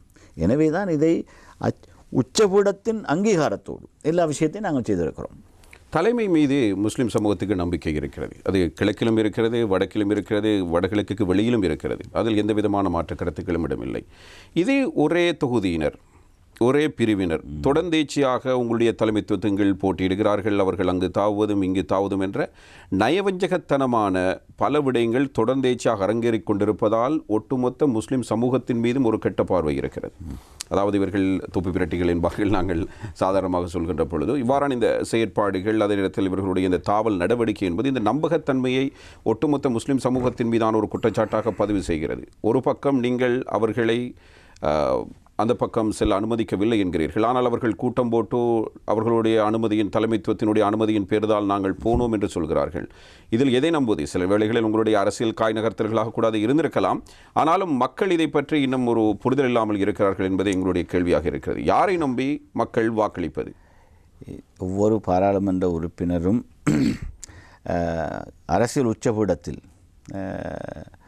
அவர்களுடைய ஒப்புதலை செய்திருக்கிறார்கள். எனவே அந்த ஒப்புதலின் பிரகாரம்தான் நாங்கள் அவர்களை மன்னிப்பது, அதே நேரம் ஒரு சில நேரம் கொஞ்ச காலத்துக்காக அவர்களுடைய பதவிகளில் இருந்து இடைநிறுத்தி வைப்பது என்ற விவகாரங்களை நாங்கள் செய்தோம். கட்சி பதவியின் பெருமானம் என்ன என்பதை இன்று அவர்கள் உணர்ந்திருக்கிறார்கள். பதவி இல்லாமல் மக்கள் மத்தியில் போக முடியாது என்று. ஆனால் கட்சி பதவியின் பெருமானம் இருந்தும் அடுத்த தேர்தலில் நாங்கள் வெற்றி கொள்ள முடியுமா என்கிற ஒரு பெரிய அச்ச உணர்வோடு இன்னும் இருந்து கொண்டிருக்கிறார்கள். எனவே அப்படிப்பட்டவர்களுடைய எதிர்காலத்தை மக்கள் தீர்மானிப்பார்கள். அது நான் தீர்மானிக்கிற விஷயம் அல்ல. எனவே தான் மிக பொறுமையாக இருந்து, என்னால் ஒரு நியமன பத்திரம் தாக்கல் செய்கின்ற காலம் வரை நான் இந்த விவகாரத்தில் ஒவ்வொருவரின் தனிப்பட்ட அரசியலையும் கட்சிக்குள்ளே இருப்பவர்களின் அரசியலை விமர்சிப்பது என்பது தலைவருடைய அந்த தகுதிக்கு ஒரு சரியான விஷயம் அல்ல. இவர்கள் கோட்டாவை ஆதரிக்க முற்பட்டது உங்களுடைய அனுமதியின் பேரலா இல்லையா? கோட்டாவை ஆதரிப்பது என்பது என்னை பொறுத்தமட்டில் நான் மிக தெளிவாக சொன்னேன். இந்த முஸ்லிம்களுடைய ஜனாசாக்களை எரிப்பதை அவர் நிறுத்தவில்லை என்றால், அதற்கான உத்தரவை பிறப்பிக்கவில்லை என்றால் அவருக்கான ஆதரவை நாங்கள் விலக்கிக் கொள்ள வேண்டும். எந்த காரணம் கொண்டும் அந்த விவகாரத்திலாவது அவர் இந்த முடிவு கடைசி நேரத்தில் மிக தெளிவாக கண்ட பிற்பாடு மிக தெளிவாக அவர்களுக்கு சொன்னேன், நீங்கள் செய்ய போகிற விவகாரத்தில் எனக்கு பூரண உடன்பாடு ஒருபோதும் இருக்கவில்லை. இவருடைய கரத்தை பலப்படுத்துவதன் மூலம் முஸ்லிம் சமூகம் இன்னும் கூடுதலாக பாதிக்கப்பட போகிறது. முஸ்லிம் சமூகம் என்ற நாட்டுக்கே பெரிய ஒரு அபாயமாக இவர் வந்து விடுவார் என்ற அந்த அபாய அறிப்பை நான் மிக தெளிவாக சொல்லியிருக்கிறேன். அந்த பிற்பாடு தான் குறிப்பாக வாக்களிப்பதற்கு 2 நாட்களுக்கு முதலிருந்தே பசில் ராஜபக்ஷ என்பவர் எந்த தொடர்பாடலையும் செய்ய முடியாத ஒருவராக இருந்தார். என்றால் அவருடைய நிலைப்பாடு நான் இவருடைய கட்டுப்பாட்டில் இவர்கள் இருக்க மாட்டார்கள், நான் அவர்களை இந்த விஷயத்தை இவருக்கு தெளிவாக சொன்னேன். தயவு செய்து நீங்கள் ஓட் போட வேணாம். இந்த கட்டத்தில் நீங்கள் வாக்களித்தால் சமூகத்தை செய்கிற பெரிய துரோகமாக ஆகிவிடும். எனவே இதை தவிர்த்து கொள்ளுங்கள் என்று மிக தெளிவாக நான் சொல்லியிருந்தேன். அதை மீறி அவர்கள் வாக்களித்தால் நடந்த விபரீதத்தை அவர்கள் அனுபவித்திருக்கிறார்கள். இதற்கு பிறகும் அனுபவிக்க நேரிடும் என்ற அபாயம் இருக்கிறது. அதை அவர்கள் புரிந்து கொள்ள வேண்டும். இதுதான் என்னுடைய விருப்பம். அது நம் மக்களிடத்தில் விடுவோம், அந்த சந்தர்ப்பத்திலே அவர்கள் தீர்மானிக்கட்டும். ஆனால் கட்சியிலே உறுப்பினராக வந்தவர்கள் கட்சிக்காக உழைக்க வேண்டும். அதை எவ்வளவு தூரம் கட்சி போராளிகள் ஜீரணித்துக் கொள்வார்கள் என்பதை தேர்தல் காலத்தில் பார்ப்போம். டிரான் அலசனுடைய வீட்டில் ஒரு சந்திப்பு நடக்கவில்லையா? நிச்சயமாக நடக்கவில்லை. நீங்களும் ரிஷாட் பதீன் அவர்களும் பங்கேற்கவில்லை? நிச்சயமாக இல்லை. அது முழுமையாக பொய்யாக செய்யப்படுகின்ற பிரச்சாரம். டிரான் அலசுக்கும் இதுக்கும் எந்த தொடர்பும் கிடையாது. அவ்வாறான ஒரு சந்திப்பு நடக்கவும் இல்லை, பேச்சுவார்த்தை நடக்கவும் இல்லை. சரி, முஸ்லிம் அரசியலில் வருகின்ற பாராளுமன்ற உறுப்பினர்கள் தேர்தலில் வெற்றி பெற வேண்டும் என்பதில் குறியாக இருக்கிறார்கள். வேட்பாளராக வர வேண்டும், கட்சியினுடைய அங்கத்துவத்தினை பெற வேண்டும் என்பதில் தெளிவாக இருக்கின்றவர்கள் வந்ததற்கு பிறகு அவர்களுடைய ஆடுபுலி ஆட்டத்தை அவர்கள் வெளிப்படுத்தி கொண்டிருக்கிறார்கள். தொடர்ந்தும் அவர்களுக்கு வாய்ப்புகளும் வழங்கப்பட்டு கொண்டிருக்கின்றன. சில பேர் விலகி போகிறார்கள், திரும்ப வந்து சேர்கிறார்கள், சிலருக்கு மன்னிப்பையும் வழங்குகிறீர்கள். நீங்கள் ஒரு அரசியல் கட்சியினுடைய தலைவராக இருக்கிறீர்களா அல்லது ஒரு இறைத்தூதர் போன்று செயற்படுகிறீர்களா என்ற பல கேள்விகளும் இதற்குள் எழுகின்றன. மன்னிக்க வேண்டும் நான் அப்படி சொல்வதற்கு, ஏனென்றால் அந்த ஒரு நல்ல தன்மையை நீங்கள் அதிகளவில் வெளிப்படுத்துவதன் ஊடாக ஒரு சிறந்ததொரு முஸ்லிம் சமூகத்துக்கான ஒரு வழிகாட்டலை மேற்கொள்ள முடியுமா என்ற ஒரு கேள்வி அதற்குள் தொக்கி நிற்கிறது. இந்த நிலையில் இப்படியானவர்களில் ஒருவராக ஹாஃபிஸ் நசீர் அஹ்மத் அவர்களை பார்க்கலாம். பல்வேறு சர்ச்சைகள் இருந்தன. அவர் கட்சிக்குள் வருவது குறித்தான சர்ச்சைகள் பாரியல்கள் இருந்தபோது அவரை நீங்கள் ஏற்றுக்கொண்டிருந்தீர்கள். அதுக்கு பிறகு அவர் அண்மையில் ஒரு கருத்தினை வெளிப்படுத்தி இருந்தார், ஒரு புத்தக வெளியீட்டு நிகழ்வு என நினைக்கிறேன். இந்த நிகழ்வில் அவர் கிழக்கு அமைச்சரானதற்கெல்லாம் ஸ்ரீலங்கா முஸ்லிம் காங்கிரஸ் தலைமைக்கும் இதற்கும் எந்த சம்மந்தமும் இல்லை என்று சொல்கிறார். அந்தளவுக்கு ஒரு வலுவிழந்த தலைமையாக நீங்கள் இருக்கிறீர்களோ? யாருக்கும் நன்றி கட்டத்தனமாக கதைக்கலாம். என்னை பொறுத்த மட்டில் மிக தெளிவாக சொல்ல வேண்டிய விஷயம், கிழக்கு முதலமைச்சர் விவகாரத்தில் நாங்கள் அதற்கு முன்னைய ஆட்சியாளர்கள் மஹிந்த ராஜபக்ஷ அவர்களின் கூட்டோடு இணைந்து அந்த ஆட்சி அமைத்திருந்தோம். அந்த ஆட்சியில் ஸ்ரீலங்கா முஸ்லீம் காங்கிரஸ் 7 ஆசனங்களை மாத்திரம்தான் பெற்றிருந்தது. இருந்தும் எங்களுக்கு முதலமைச்சர் பதவி தரவில்லை. நஜீப் மஜீத் என்கிற திருவண்ணாமலை மாவட்டத்தில் வெறும் 10,000 ஓட்டுக்கு அண்மித்த இந்த வாக்குகளை பெற்றவருக்கு தான் அதை கொடுப்பதாக அவர்கள் தீர்மானித்து முழுமையாக முதலமைச்சர் பதவியை உங்களுக்கு முதலிலே தர முடியாது, 2ஆம் கட்டமாக தருவோம் என்று சொல்லியிருந்தார்கள். இந்த 2ஆம் கட்டம் வருகின்ற போது மைத்ரிபால சிறிசேன ஜனாதிபதியாகிவிட்டார். அவரிடம் ஐக்கிய மக்கள் சுதந்திர கூட்டமைப்பின் தலைமை வந்துவிட்டது. ஐக்கிய மக்கள் கூட்டமைப்பின் தலைமையாக மைத்ரிபால சிறிசேன வந்தவுடன் செய்த முதலாவது வேலை அதன் செயலாளராக இருந்த சுசில் பிரேமஜயந்தையை நீக்குவது, பதவி நீக்குவது. நீக்கித்தான் அவர் தேசிய பட்டியல் ஆசனங்களுக்கு அவருக்கு விருப்பமானவர்கள் நியமித்து தேசிய பட்டியலிலே ஃபைசல் முஸ்தபா போன்றவர்களை எல்லாம் உள்வாங்கக்கூடிய நிலவரம் ஏற்பட்டது. அப்படி ஐக்கிய மக்கள் சுதந்திர கூட்டமைப்பின் செயலாளர் வந்து நீக்கப்பட்டவர் தான் எனக்கு முதலமைச்சர் பதவி சேர்ந்தார் என்று சொன்னால் எப்படி அதை நம்புவது? நண்பர் சுசில் பிரேமஜயந்த் என்னுடைய நண்பர், நல்ல மூத்த அரசியல்வாதி. அவரை தன்னுடைய ஒரு முகவராக நான் வைத்திருக்கிறேன் என்று சொல்லுகிற அளவுக்கு அவர் ஒரு கேவலமான ஒரு அரசியல்வாதியாக இவர் இருக்க முடியாது. என்றால் ஹாஃபிஸ் நசீர் அஹ்மத் என்பவர் அவருடைய அரசியல் முஸ்லிம் காங்கிரஸின் அனுசரணையோடு அவர் முதல் தடவையாக மாகாண சபை உறுப்பினராக, அமைச்சராக, முதலமைச்சராக வந்தார் என்பதுதான் உண்மை. அவர் முதலமைச்சராக வருவதற்கு சுசில் பிரேமஜயந்த் என்ற பதவி இழந்த ஐக்கிய மக்கள் சுதந்திர கூட்டமைப்பின் செயலாளர் உதவியாக இருந்தார் என்று சொல்வதாக இருந்தால், அந்த முதலமைச்சர் பதவியை பெறுவதற்கு தமிழ் தேசிய கூட்டமைப்பின் 11 உறுப்பினர்களும் வாக்களிப்பதற்கு முஸ்லிம் காங்கிரஸின் தலைமை வேண்டுகோள் விடுக்கவில்லை என்றால் தமிழ் தேசிய கூட்டமைப்பின் தலைவர் அண்ணன் சம்பந்தன் அதற்கு இணங்கி இருப்பாரா?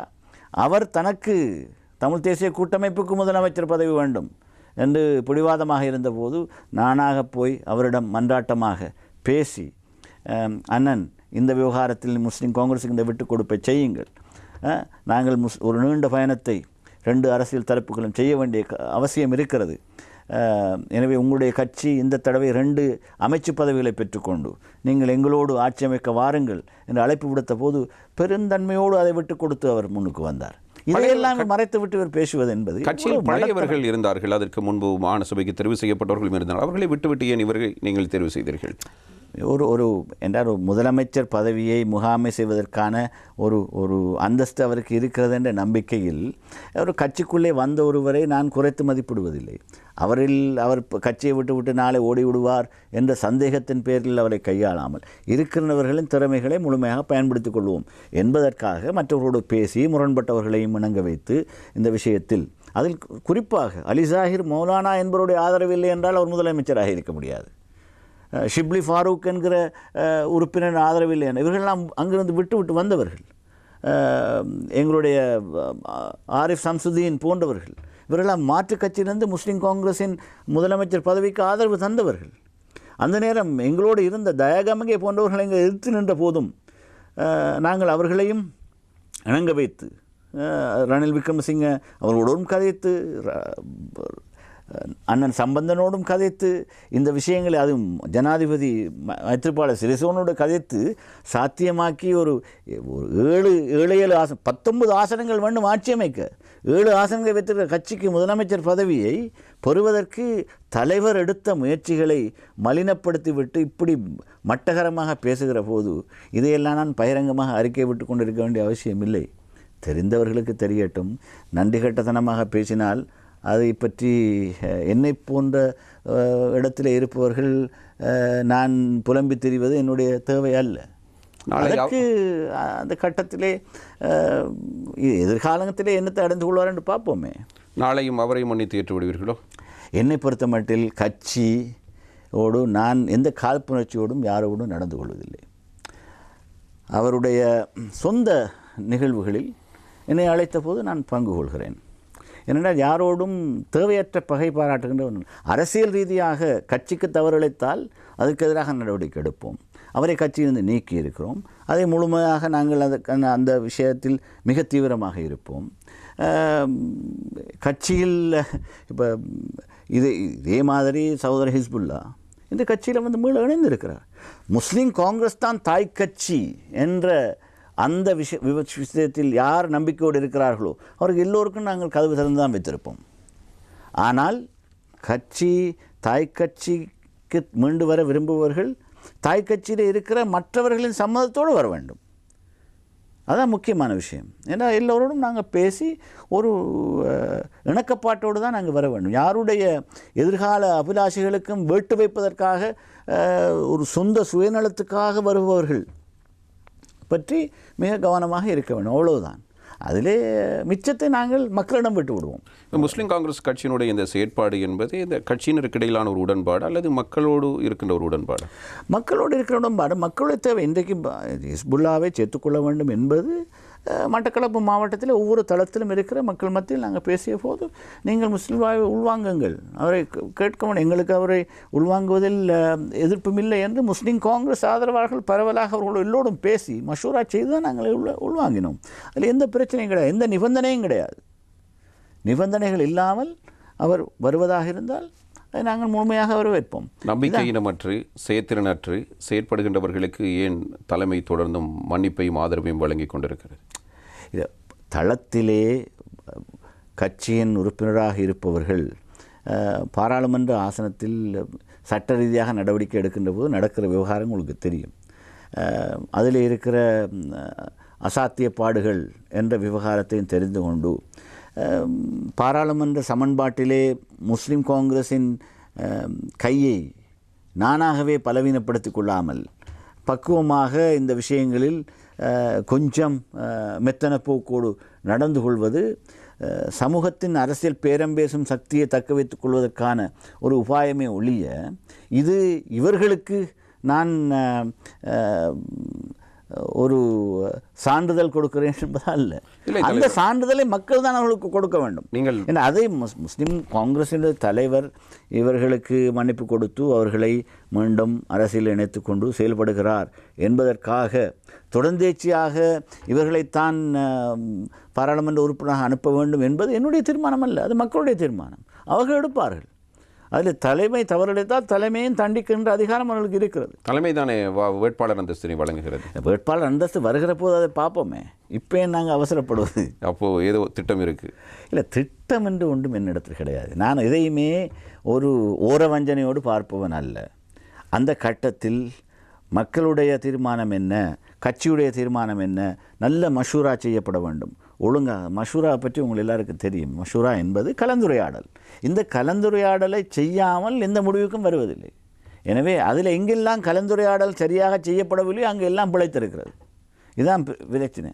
இதை நானும் உணர்ந்திருக்கிறேன், எல்லோரும் உணர்ந்திருக்கிறார்கள். எனவே தான் மிக தெளிவாக நான் சொல்வது, ஒழுங்காக பரந்துபட்ட கலந்துரையாடலோடு எல்லோருக்கும் சந்தர்ப்பம் வழங்கி இந்த கட்சியை பலப்படுத்துவதற்கும் இந்த இயக்கத்தை மக்கள் இயக்கமாக மாற்றுவதற்குமான அனைத்து நடவடிக்கைகளும் எவ்வளவு தூரம் உளப்பூர்வமாக செய்ய முடியுமோ அதை செய்வதற்குத்தான் நான் இருக்கிறேனே தவிர யாரையும் தனிப்பட்ட பழிவாங்கல் உணர்வோடு அவர்களிடம் இன்று ஒன்றை சொல்லி நாளை ஒன்றை செய்வதற்கு எத்தனைக்கின்ற ஒருவன் அல்ல நான். ஸ்ரீலங்கா முஸ்லிம் காங்கிரஸ் தலைவர் அவர்களே, நீங்கள் பேரம் பேசல் என்றொரு வார்த்தை பிரயோகத்தை அடிக்கடி பயன்படுத்தியிருந்தீர்கள். இந்த வார்த்தையை அதிகளவில் பிரபலியப்படுத்தி வரும் நீங்கள் தான். ஆனால் அந்த வார்த்தைக்கு ஒரு பெருமானம் தற்போது இருக்கிறதா என்ற ஒரு கேள்வியும் இருக்கிறது. உங்களுடைய கட்சியில் இப்போது எங்களுக்கே தெரியாது யார் கட்சியிலிருந்து நீக்கப்பட்டிருக்கிறார்கள், யார் உங்களோடு இருக்கிறார்கள், நீங்கள் எடுக்கின்ற தீர்மானத்தினை எத்தனை பேர் ஏற்றுக்கொள்கிறார்கள் என்பது தெரியாது. அவர்கள் அரசாங்கத்தின் பக்கம் இருக்கிறார்களா அல்லது உங்கள் பக்கம் இருக்கிறார்களா என்ற கேள்வி இருக்கிறது. ஒட்டுமொத்த சமூகத்தின் மத்தியில் இது தொடர்பில் ஒரு அதிருப்தி இருக்கிறது. அதாவது தலைமையோடு செல்கின்ற பொழுது ஒரு நிலைப்பாடு, ஆரம்பத்தில் மஹிந்த ராஜபக்ஷ ஆட்சி காலப்பகுதியில் இது தொடர்ந்தேச்சாக நடந்து வந்த ஒரு விடயம். அதன் காரணமாக கட்சியினுடைய மூத்த தலைவர்கள் கூட பலரும் வெளியேற வேண்டிய சூழ்நிலை ஏற்பட்டிருந்தது. நீங்கள் ஏன் உங்களுக்கென்று ஒரு தனியான மக்களுக்கு உண்மையாக இருக்கக்கூடிய, நன்றாக செயற்படக்கூடிய, உங்களுடைய தலைமை வலுவூட்டக்கூடிய தரப்பினரை பாராளுமன்றத்துக்கு கொண்டு செல்ல முடியாது? மக்கள் முன்னிறுத்தி மக்கள் நீதிமன்றத்தின் முன் அவர்களுக்கு ஆக வாக்கு கேட்க ஏன் முடியாது? ஏன் இதே தரப்பினரோடு நீங்கள் சுழற்சி முறையில் சென்று கொண்டிருக்கிற என்ற கேள்விதான் என்னுடைய கேள்வி. இல்லை, அந்த நேரத்தின் கள யதார்த்தத்தை பொறுத்துத்தான் அந்த முடிவுக்கு நாங்கள் வர வேண்டும். முன்கூட்டியே இப்போ இந்த உறுப்பினர் தவறிழைத்திருக்கிறார், அடுத்த முறை இவருக்கு சீட்டு கொடுக்க மாட்டோம் என்று சொல்லிக்கொண்டு பயணிப்பது என்பது, நாங்கள் ஒரு கட்சி தலைமையாக இருந்து ஒரு தார்மீகமாக ஏதோ அவர்களிடம் அது கட்சியுடைய உச்சபீடத்தில் கூடி சில முடிவுகளை எடுத்த பிற்பாடு அதற்கேற்ப அவர்கள் தங்களுடைய நடத்தைகளை மாற்றிக்கொண்டு இந்த கட்சியோடு பயணிப்பதற்கான அந்த விவகாரத்திலே அவர் உளப்பூர்வமான நடவடிக்கைகள் தொடர்கிறதா இல்லையா என்பதை பொறுத்துத்தான் எல்லாம் இருக்கிறது. எதைத்தான் நாங்கள் இப்போ பரீட்சித்து கொண்டிருக்கிறோம். இந்த தேர்தலிலும் இதுக்கு வருகிற தேர்தல்களிலும் எப்படி அவருடைய செயல்பாடுகள் இருக்கப் போகிறது. மீண்டும் மக்கள் மத்தியில் நம்பிக்கை கட்டி எழுப்புவதற்கும் இந்த கட்சிக்கு குழிபறிக்க மாட்டார்கள் என்பதற்குமான ஒரு நம்பிக்கை கட்சி போராளிகளிடத்திலே வந்தால் மாத்திரம்தான் அவர்கள் அடுத்த தேர்தலில் வேட்பாளராக வர முடியும், வெற்றி வாய்ப்பை பெற முடியும் என்பதை அவர்கள் உணர்ந்திருப்பார்கள் என்பது தான் என்னுடைய விஷயம். உணர்ந்திருந்தால் நல்லது, சந்தோஷப்படுவேன். ஆனால் அதை விடுத்து ஏதோ ஒன்று தவறு நடந்துவிட்டது, எனவே தண்டித்தாக வேண்டும், பொறுத்திருக்கிறேன் பார்ப்போம் என்று இப்போ சவால் விட்டு கொண்டு பேசுவது அல்ல என்னுடைய தேவை. இல்லை, சாதாரணமாக படித்தவர்கள், எமது சமூகம் நல்ல பெயரோடு இருக்க வேண்டும், எங்களுடைய தலைவர்களை பற்றி 4 பேர் நல்ல விதமாக பேச வேண்டும் என்ற எதிர்பார்ப்பு உள்ளவர்கள் இருக்கிறார்கள். அப்படிப்பட்டவர்களுக்கு மத்தியில் இவர்களுடைய செயற்பாடுகள் கடும் அதிருப்தியை தோற்றுவிக்கிறது, மக்கள் மத்தியில் விரக்தியை ஏற்படுத்துகிறது. வேறு தலைவர்களே இல்லையா, வேறு எமது சமூகத்துக்காக செயற்படக்கூடிய பாராளுமன்ற உறுப்பினர்களே இல்லையா என்ற கேள்விகளெல்லாம் வந்து செல்கிறது. மக்களுடைய தெரிவு என்பது வேறு, பணபலத்தினாலோ அல்லது அதிகார பலத்தினாலோ அல்லது வேறு எதுவும் பலத்தினாலோ அவ்வாறு வருவது என்பது வேறு. ஆனாலும் முஸ்லிம் சமூகத்தினுடைய பிரதிநிதிகள் என்றால் அவர்களுக்கு என்று ஒரு தனியான ஒரு செல்வாக்கும் அவர்கள் மீது ஒரு மரியாதையும் இருக்கக்கூடியவர்களாக அவர்கள் இருக்க வேண்டும் என்பது பலருடைய விருப்பம். அதைத்தான் உங்கள் முன் வைத்திருந்தேன். இப்பொழுது திரு ஹிஸ்புல்லா அவர்கள் மீண்டும் கட்சியில் இணைத்துக் கொள்ளப்பட்டதாக ஒரு செய்தி இன்றைய தினம் வெளியாக இருந்தது, ஊடகங்கள் வந்திருந்தது. நேற்றைய தினம் அந்த நிகழ்வு நடந்ததாக நான் கேள்விப்பட்டிருந்தேன். அவர் இணைந்து கொண்டாரா அல்லது இணைத்துக் கொள்ளப்பட்டாரா? அவர் இணைந்து கொள்வதற்கு விருப்பம் தெரிவித்திருந்தார். அவராகத்தான் அந்த விருப்பத்தை பலரிடம் வெளிப்படுத்தியிருந்தார். அந்த செய்தி எனக்கு எட்டிய போது அதை குறித்து கட்சியின் மட்டக்களப்பு மாவட்ட பிரதிநிதிகளோடு முக்கியஸ்தர்களோடு நான் மிக திறந்த வகையில் கதைத்து அவரும் என்னை வந்து சந்தித்து கடந்த கால விவகாரங்கள் சம்பந்தமாகவும் நாங்கள் மனம் விட்டு பேசி எதிர்காலத்திலும் அவருடைய செயல்பாடுகள் இந்த கட்சிக்கு இன்னும் வலுச்சேர்க்கின்ற விஷயமாக அமைய வேண்டும் என்பதில் அவரும் ஒரு விருப்பத்தோடும் ஆர்வத்தோடும் இருக்கிறார் என்பதையும் அடையாளப்படுத்தி ஏனைய அவருடைய வருகையினால் தங்களுடைய அரசியல் எதிர்காலம் பாதிக்கப்படக்கூடாது என்று பாதிக்கப்பட்டுவிடும் என்று யாருக்காவது அவநம்பிக்கை இருந்தால் அதையும் சரி செய்து அவருடைய அந்த மீள் வருகையை ஆசீர்வதிப்பது என்பதுதான் என்னுடைய விஷயமே ஒழிய அதுக்கு பிற்பாடு என்றால் எல்லோரும் என்ன ஒரு அளவுக்கு மட்டக்களப்பு மாவட்டத்திலே அவருடைய வருகை இந்த கட்சியை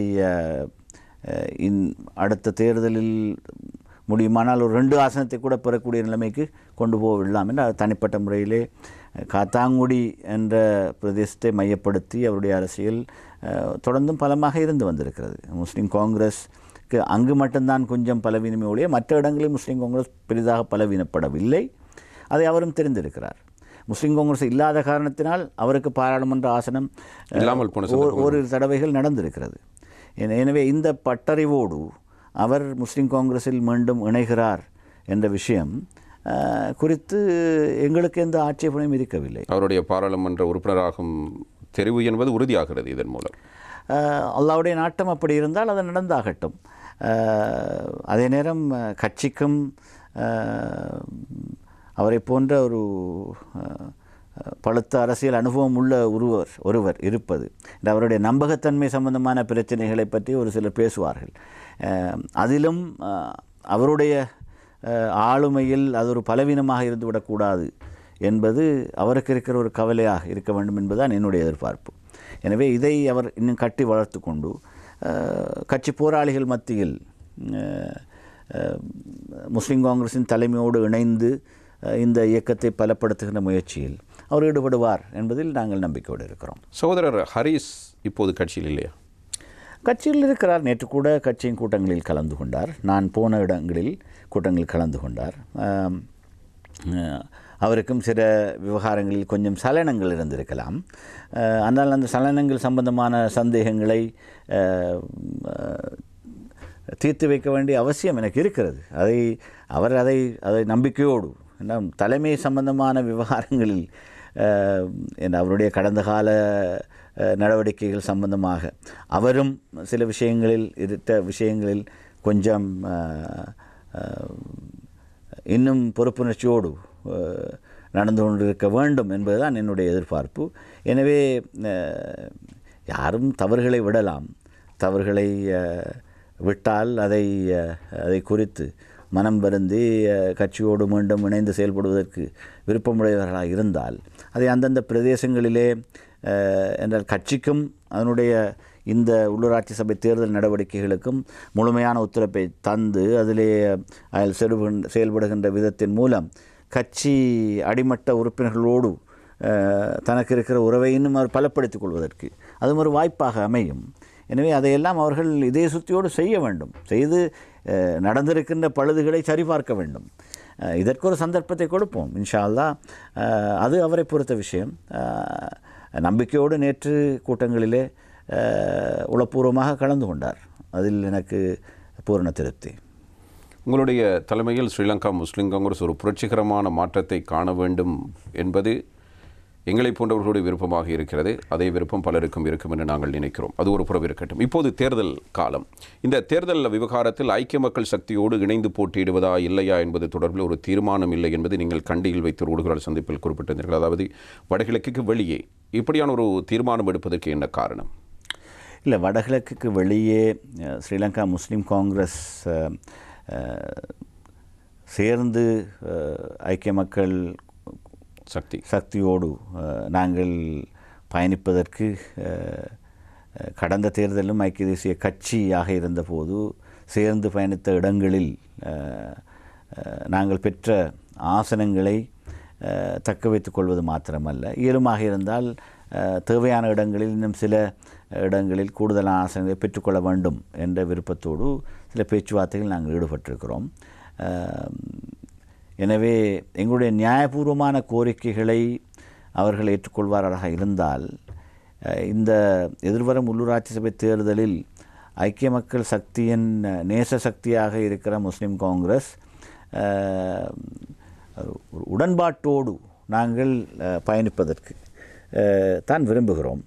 அந்த உடன்பாடு பழுதடையாமல் பாதுகாத்து கொள்வது தேசிய மட்ட தலைமைகளின் பொறுப்பு மாத்திரமல்ல, அந்த உள்ளூர் மட்டத்திலான அவர்களுடைய அமைப்பாளர்களுடைய பொறுப்பும் என்ற காரணத்தால் அந்த அமைப்பாளர்கள் ஒரு சிலோடு சில முரண்பாடுகள் எங்களுடைய உள்ளூராட்சி சபை உறுப்பினர்களுக்கான அந்த வேட்பாளர் அந்தஸ்தை கொடுப்பதில் ஆங்காங்கே உருவாகி இருக்கிறது. இந்த பிணக்குகளை தீர்த்து கொள்ள வேண்டும். இதற்கான பேச்சுவார்த்தைகள் இன்றும் நடைபெற இருக்கிறது. சில நேரம் நாளை வரை அது நீடிக்கலாம். ஆனால் தொடர்ந்து நாங்கள் இதை இழுபறிப்பட்டு கொண்டிருக்க முடியாது.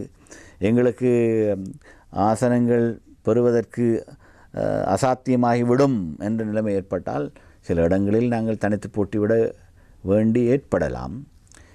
எனவே அதற்கான ஆயத்தங்களை நாங்கள் செய்து கொண்டுதான் இந்த பேச்சுவார்த்தையில் ஈடுபடுகிறோம். எனவே ஒரு இயங்குகிற அரசியல் கட்சி எந்த ஆயத்தமும் இல்லாமல் வெறும் பேச்சுவார்த்தையில் மட்டும் நம்பி செயல்பட முடியாது. எனவே தான் நம்பிக்கையோடு பேசி கொண்டிருக்கிறோம். நிச்சயமாக அதிலே முடியுமான இடங்களில் அந்த ஆசனங்களை நாங்கள் பெற்று ஐக்கிய மக்கள் சக்தியோடு எங்களுடைய பயணத்தை தொடர்வோம். முடியாத இடங்களில் அவர்களுக்கும் நாங்கள் முன்னறிவித்தலை கொடுத்துவிட்டு போட்டியிடலாம் என்று தான் உத்தேசித்திருக்கிறோம். ஐக்கிய மக்கள் சக்தியோடு தொடர்ந்தும் இணைந்து செயற்படுவது என்கிற தீர்மானத்திலே தான் இருக்கிறீர்கள். என்னால் ஒரு தரப்போடு இருக்கின்ற போது, அதிலும் குறிப்பாக இந்த எதிர்க்கட்சி அரசியல் இன்று இன்றைய கட்டத்தில் தேவையற்ற விதமாக பலவீனப்பட்டு விடக்கூடாது. ஏனென்றால் இந்த மொட்டு கட்சியின் மீளெழுச்சிக்கு நாங்கள் காரணமாக அமைந்து விடக்கூடாது. ஏன்? ஏன்னா மொட்டு கட்சி இன்று முஸ்லிம்களை படுமோசமாக கடந்த காலங்களில் நடத்திய கட்சி. தங்களுடைய தவறுகள் அந்த கோபம் மட்டுமல்ல, அது அவர்களுடைய அடிப்படை கொள்கையே. ஏனென்றால் என்ன நினைத்தாலும் ஒரு முஸ்லிம் சமூகத்தின் வரலாற்று ரீதியான மிகப்பெரிய தவறை கடந்த தடவை இழைத்திருக்கிறார்கள். அதை நாங்கள் மன்னிக்கவே முடியாது. இந்த முஸ்லிம் ஜனாசாக்களை எரித்த விவகாரத்தின் தாக்கம் இன்னும் குறைந்தபட்சம் 2 தேர்தலுக்காக இருக்கும்.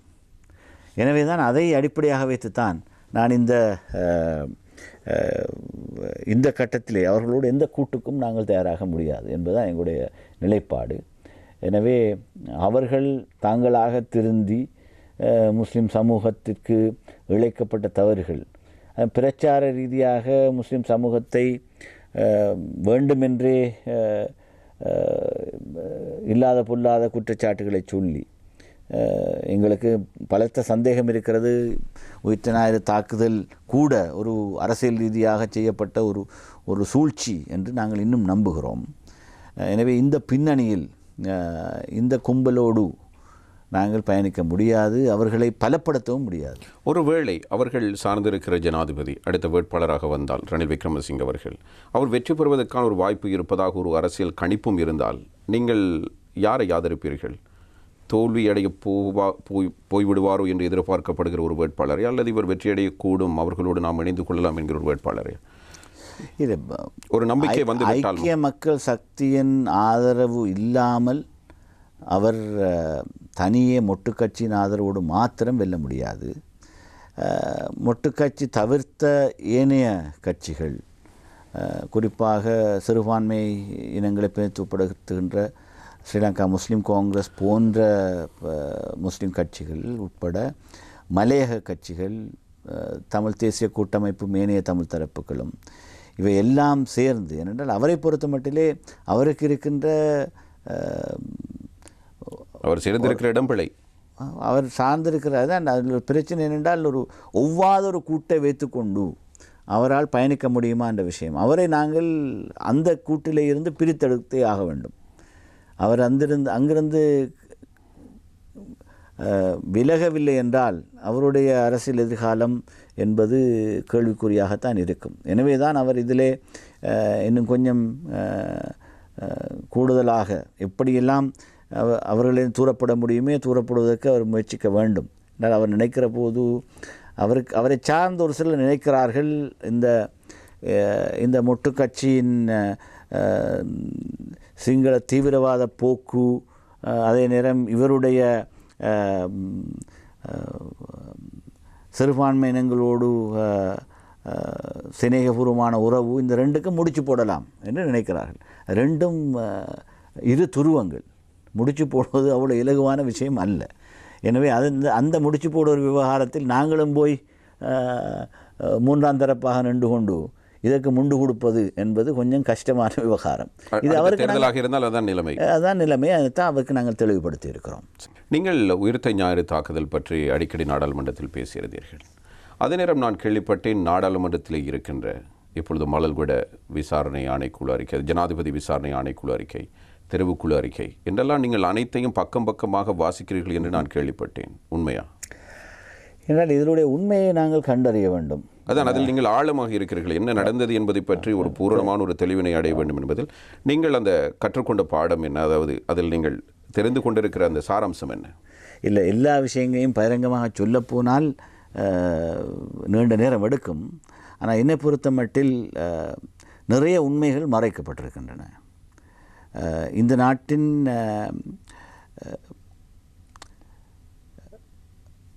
பாதுகாப்புக்கு குந்தகமான விவகாரங்கள் என்பதற்கு ஒரு சிறு கும்பல் இவ்வளவு பயங்கரமான விஷயத்தை செய்துவிட்டது என்று பறைசாற்றி கொண்டிருக்கின்ற கூட்டம் இதை நியாயப்படுத்துவதற்காக இஸ்லாமிய தீவிரவாதம் இலங்கையில் ஊடுருவிவிட்டது என்ற இந்த விஷயத்தை வைத்து நிறைய பிரச்சாரங்கள் கொண்டு வந்திருக்கிறார்கள். இங்கு மட்டுமல்ல, வெளிநாடுகளிலும் இதை பிரச்சாரப்படுத்துகிறார்கள். எனவே பலருக்கு இதுடைய தேவை இருக்கிறது. எனவே அந்த தேவை இருந்த தரப்புகள் ஒவ்வொருவரின் உள்நோக்கங்கள் என்ன என்பதை பல சம்பவங்களின் பின்னணி ஆராய்கின்ற போது இதற்கு பின்னாலே வேறு ஒரு சூழ்ச்சி இருந்தது என்பது தெளிவாக எங்களுக்கு தெரிகிறது. எனவே தான் அந்த சூழ்ச்சி வெளிக்கொணரப்பட வேண்டும். இதை குலைப்பதற்காக இன்று நீதிமன்றங்களிலே குற்றப்பத்திரம் தாக்கல் செய்திருப்பவர்களை கொண்டு அவர்களையும் வைத்து இன்னும் தங்கள் பக்க நியாயங்களை சாதித்துக் கொள்வதற்கு முயற்சிகள் நடப்பதாக எங்களுக்கு விளங்குகிறது. என்றால் குறிப்பாக இந்த ட்ரையல் பிளான் நீதிமன்றத்தில் இனி பதிவு செய்யப்படுகிற சில சாட்சியங்கள் என்றால் முக்கியமாக 2 சாட்சிகளை முதலிலே அவர்கள் கொண்டு வர இருக்கிறார்கள். ஒன்று நிலந்த ஜெயவர்தன என்கிற சிரேஷ்ட பிரதி பொலிஸ்மா அதிபர். அவர் அரச புலனாய்வு பிரிவின் தலைவராக இருந்தவர். அவரை ஒரு சாட்சியாக முதலிலே கொண்டு வருவதற்கு அரசு தரப்பு உத்தேசித்திருக்கிறது. அதே போல் ப்ரொஃபஸர் குணரட்ன என்று ஒருவரை ரோஹான் குணரட்ன என்று ஒருவர், அவரை ஒரு விஷேட, அதாவது இந்த எக்ஸ்பர்ட் விட்னஸ் மாதிரி ஒரு கொண்டு வர, அவர் ஒரு பெரிய பயங்கரவாத நிபுணர் என்று சொல்கிறார்கள். இவர் என்னை பொறுத்த மட்டில் பெரிய பயங்கரவாத நிபுணர் அல்ல. அவர் யாருடைய தேவைக்காக இங்கே வந்து இந்த விஷயங்களை செய்கிறார் தெரியல. ஆனால் முஸ்லீம் சமூகத்தை பற்றி பெரிய ஒரு பெரிய கள ஆய்வை செய்திருக்க ஆள் மாதிரி அவர் தன்னை காட்டிக்கொண்டு தெரிகிறார். எனவே இவரையெல்லாம் இவ்வளோ முக்கியத்துவப்படுத்தி அவர் காட்ட விளைவதெல்லாம் இவ்வளவுக்கும் காரணம் இந்த ஐஎஸ்ஐஎஸ் பயங்கரவாதம் இலங்கைக்குள் ஊடுருவியது தான் என்று நிரூபிக்கிறேன். ஆனால் ஐஎஸ்ஐஎஸ் என்கிற சர்வதேச அமைப்புக்கும் இந்த ஜஹரான் கும்பலுக்கும் தொடர்பாடல்கள் பெரிதாக இருந்ததாக நான் நினைக்கவில்லை. இங்கு நடத்தப்பட்ட அத்தனையும் மிக திட்டமிடப்பட்டு கடைசி நேரத்தில் ISISோடு முடிச்சு போடப்பட்டது என்பதுதான் விஷயம். அப்போ தான் அதை நியாயப்படுத்தலாம். ஆனால் இதை செய்வதற்கு சூத்திரதாரியாக செயல்பட்டது இன்னொரு கூட்டம். இதில் ஏன் இவ்வளவு தூரம் இலங்கையின் உளவுத்துறை பாராமுகமாக இருந்தது என்ற ஒரு பெரிய கேள்வி இருக்கிறது. பல விஷயங்களிலே எங்களுடைய உளவுத்துறையினர் என்ன போலீஸின் CID கைது செய்தவர்களையும் கூட விடுவித்து விட்டிருக்கிறார்கள். இப்படியெல்லாம் விஷயங்கள் ஏன் நடைபெற்றது என்பதற்கான விடைகள் தேவை. ஜஹரானுடைய மனைவியுடைய சாட்சியம் என்பது அவருடைய பாதுகாப்புமே முக்கியம் என்றால் அவர் சொல்ல வேண்டிய விஷயங்கள் மிக முக்கியமானவை. அவர் குறுக்கு விசாரணைக்கு உட்படுத்தப்படுவது ஏன் அவரை அரசு சாட்சியாக பயன்படுத்தவில்லை என்பது அடுத்த கேள்வி. ஏன் அவருக்கு மன்னிப்பு வழங்கி அரசு சாட்சியாக அவர் என்ன ஒன்றும் அறியாத ஒரு அப்பாவி என்று தான் நான் நினைக்கிறேன். அவர் ஒரு சிறு வயதிலே திருமணம் முடிக்கப்பட்டு அவரை இன்று ஒரு குற்றவாளியாக அது அவருக்கு எதிராக கொண்டு வரப்பட்ட குற்றம் தெரிந்திருந்தும் பயங்கரவாதம் பற்றி தெரிந்திருந்தும் தெரிவிக்காமல் மறைத்தது என்பதற்கான ஒரு குற்றம். அதைத்தான் அவர் தானாக இதற்றையெல்லாம் செய்தார் என்று குற்றப்படுத்தினார். அவரை ஒரு என்ன நிலந்த ஜெயவர்தனவை பாவிக்க முடியும் என்றால் அரசு சாட்சியாக நிச்சயமாக அவருக்கு எதிராக ஜனாதிபதி ஆணைக்குழு அவருக்கு எதிராகவும் குற்றச்சாட்டுகளை முன்வைத்திருக்கிறது. அப்படி இருக்கத்தக்கதாக அவரை அரசு சாட்சியாக்கின்ற போது ஏன் ஜஹரானின் மனைவி அரசு சாட்சியாக பயன்படுத்தி உண்மையை வெளிக்கொணர முடியாது? உண்மையை அவரை சரியாக விசாரித்தால் பல விஷயங்கள் வெளியிலே வரும். அவரிடம் மேற்கொள்ளப்பட்ட அந்த விசாரணைகள் கூட இன்னும் வெளிப்படுத்தப்பட்ட விசாரணை அறிக்கைகளில் இல்லை தானே, வெளியிலே வந்திருக்கு. ஹாதியா என்ன சொன்னார்? ஹாதியா சொன்னது ஒரு எவிடன்ஸ் இன் கேமரா, அதாவது தனிப்பட அந்த ஜனாதிபதி ஆணைக்குழு அவரை விசாரித்திருக்கிறது.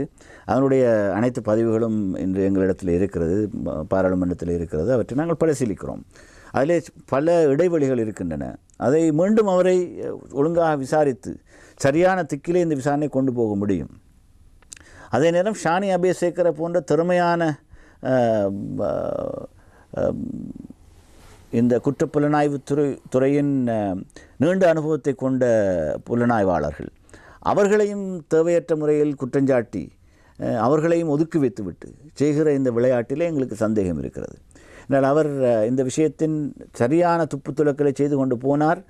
அவரை தடுப்பதற்கான ஒரு முயற்சியாகத்தான் இது அவருக்கு எதிராகவும் குற்றம் கொண்டு வரப்பட்டிருக்கிறது. குற்றச்சாட்டு கொண்டு வரப்பட்டு போலியான குற்றச்சாட்டுக்களை, வேண்டுமென்று சோடிக்கப்பட்ட குற்றச்சாட்டுக்களை அவருக்கு எதிராக கொண்டு வந்தார்கள் என்பதுதான் உண்மை.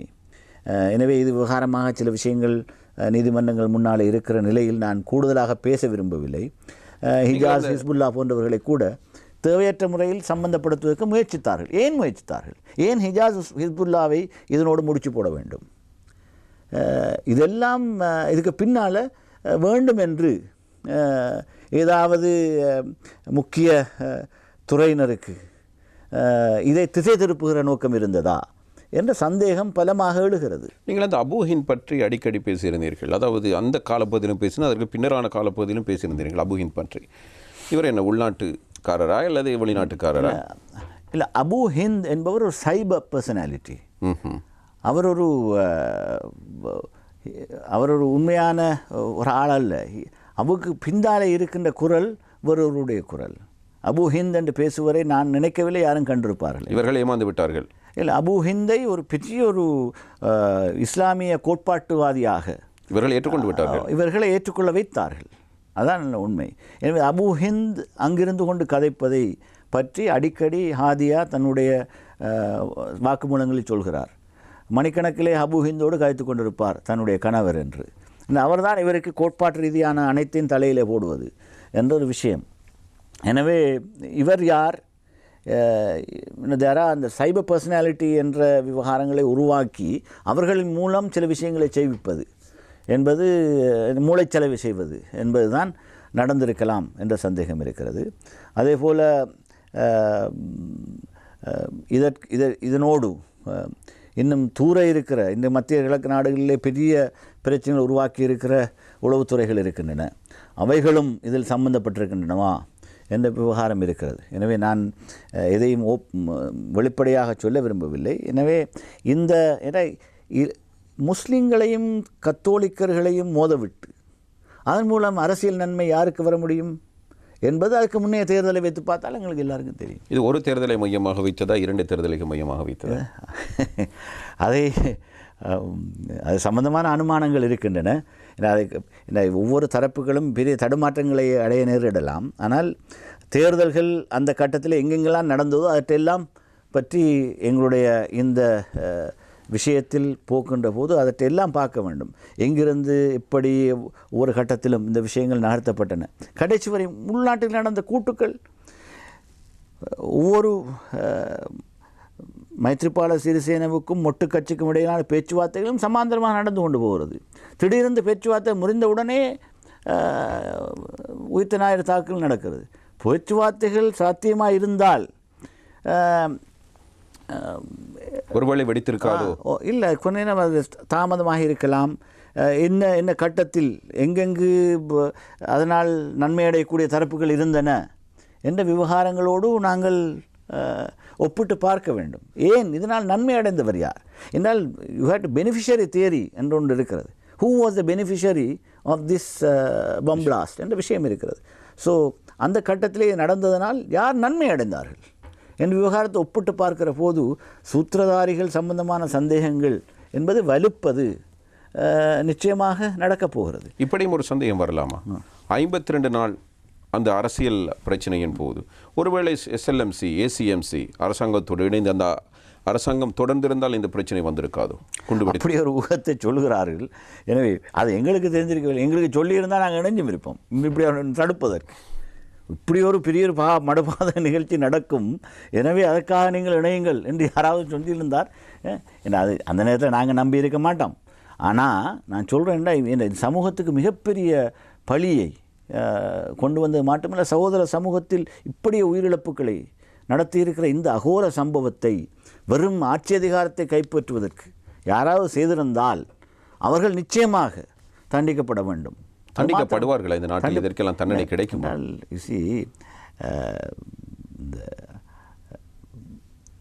எந்த விதத்தில் நான் முஸ்லீம் என்ற அடிப்படையில் சதிகாரர்களை மிகைத்த சதிகாரன் ஆண்டவன் என்பதில் நம்பிக்கை கொள்பவன்.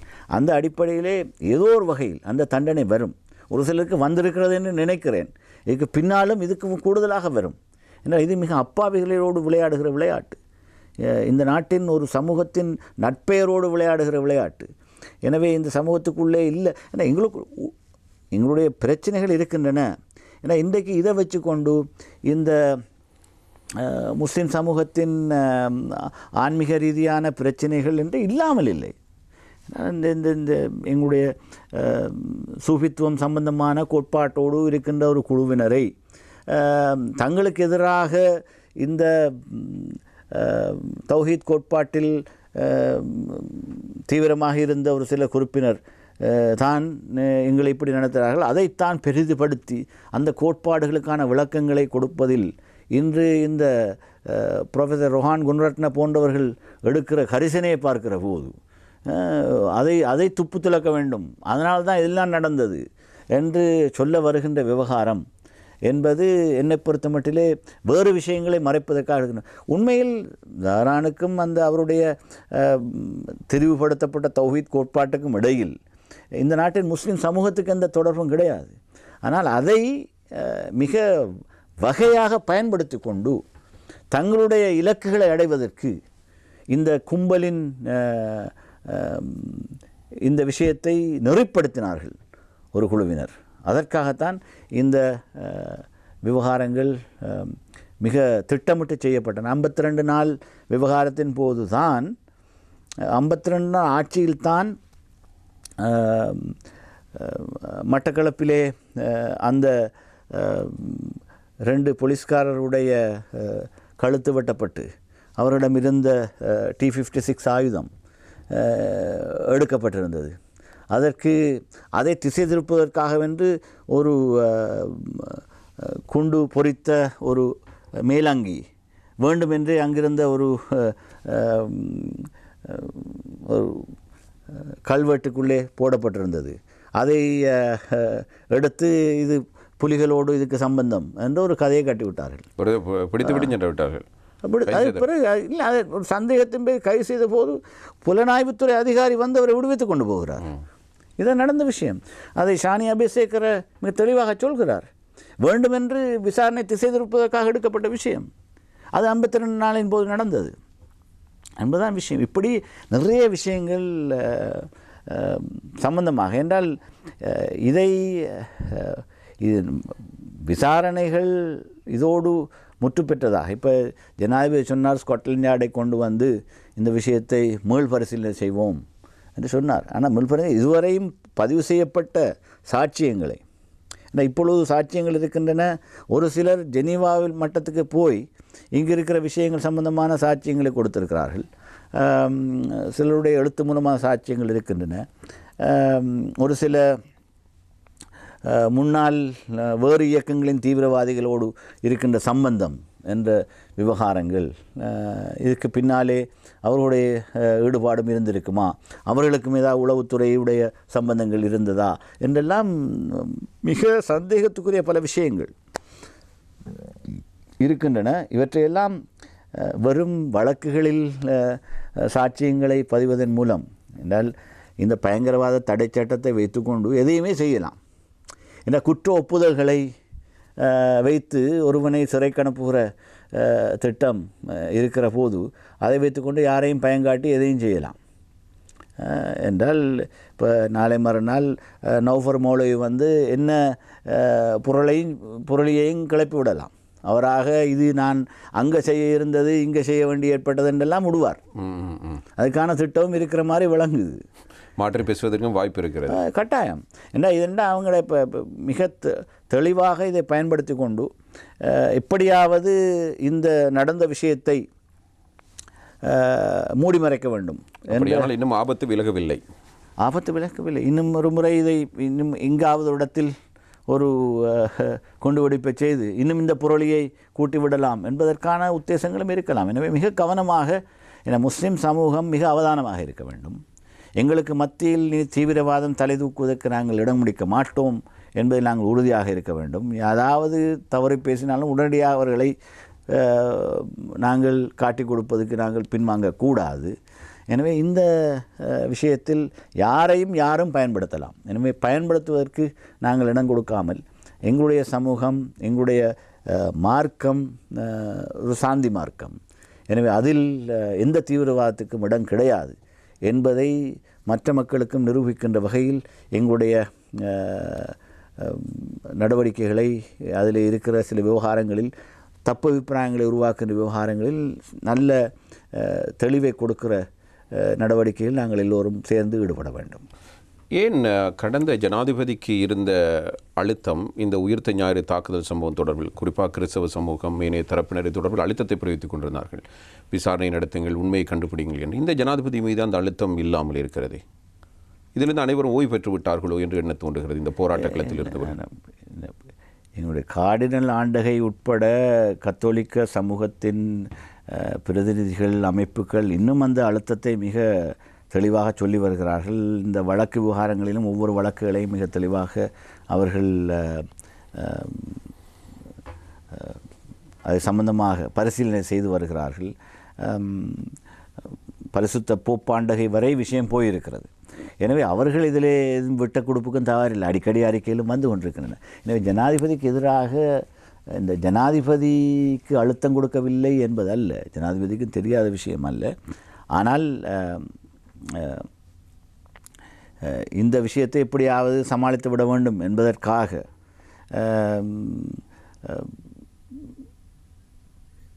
இன்னும் ஆங்காங்கே ஒரு சில விஷயங்களை அவர்கள் பேசி வந்தாலும் அழுத்தத்தை பெரிதாக அவர்கள் இல்லாமல் செய்யவில்லை என்பது நான் நினைக்கிறேன். எனவே இதில் அவர்களை விடவும் முஸ்லீம் சமூகம் கூடுதலாக கவனம் செலுத்த வேண்டும் என்பதுதான் என்னுடைய விருப்பம். எனவே இதில் நாங்கள் தெளிவாக இருக்க வேண்டும். அந்த சகோதரர்களுக்கு ஆறுதலாக இருக்க வேண்டும் என்கிற ஒரு நிலைப்பாடு. ஆறுதல் மாத்திரமல்ல, உண்மை கண்டறியப்பட வேண்டும். ஆறுதலுக்காக இனி ஏதாவது நாங்கள் பெரிதாக செய்து விட முடியும் என்பதல்ல. வெறும் பேச்சுக்களால் மாத்திரம் ஆறுதல் வந்து விடப் போவதில்லை.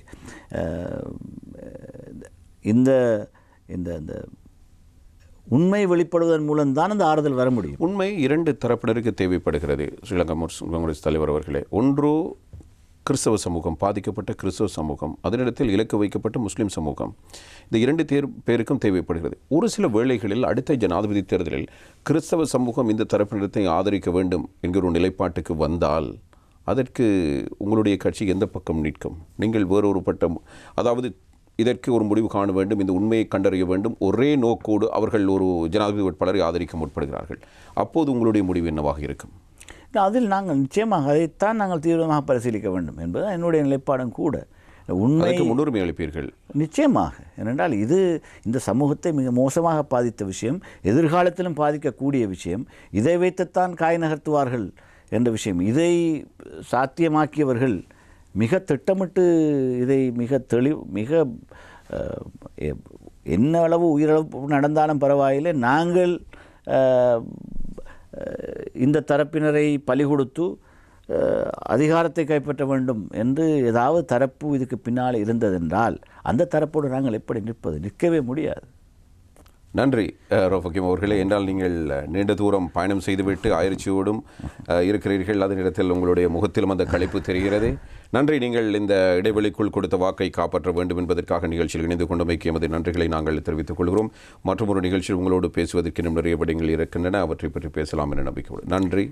நன்றி இர்ஃபான். அடிக்கடி நல்ல நீண்ட நேர்காணல்களை நீங்கள் செய்கிறீர்கள். அது நல்ல விளக்கங்களை மக்களுக்கு தருகிறது. வாழ்த்துக்கள். நன்றி. இன்றைய தினம் அதிர்வு அதிகாரம் 2 நிகழ்ச்சியில் கலந்து சிறப்பித்தது ஸ்ரீலங்கா முஸ்லிம் காங்கிரசின் தலைவரும் பாராளுமன்ற உறுப்பினருமான ரௌஃபக் அவர்கள்.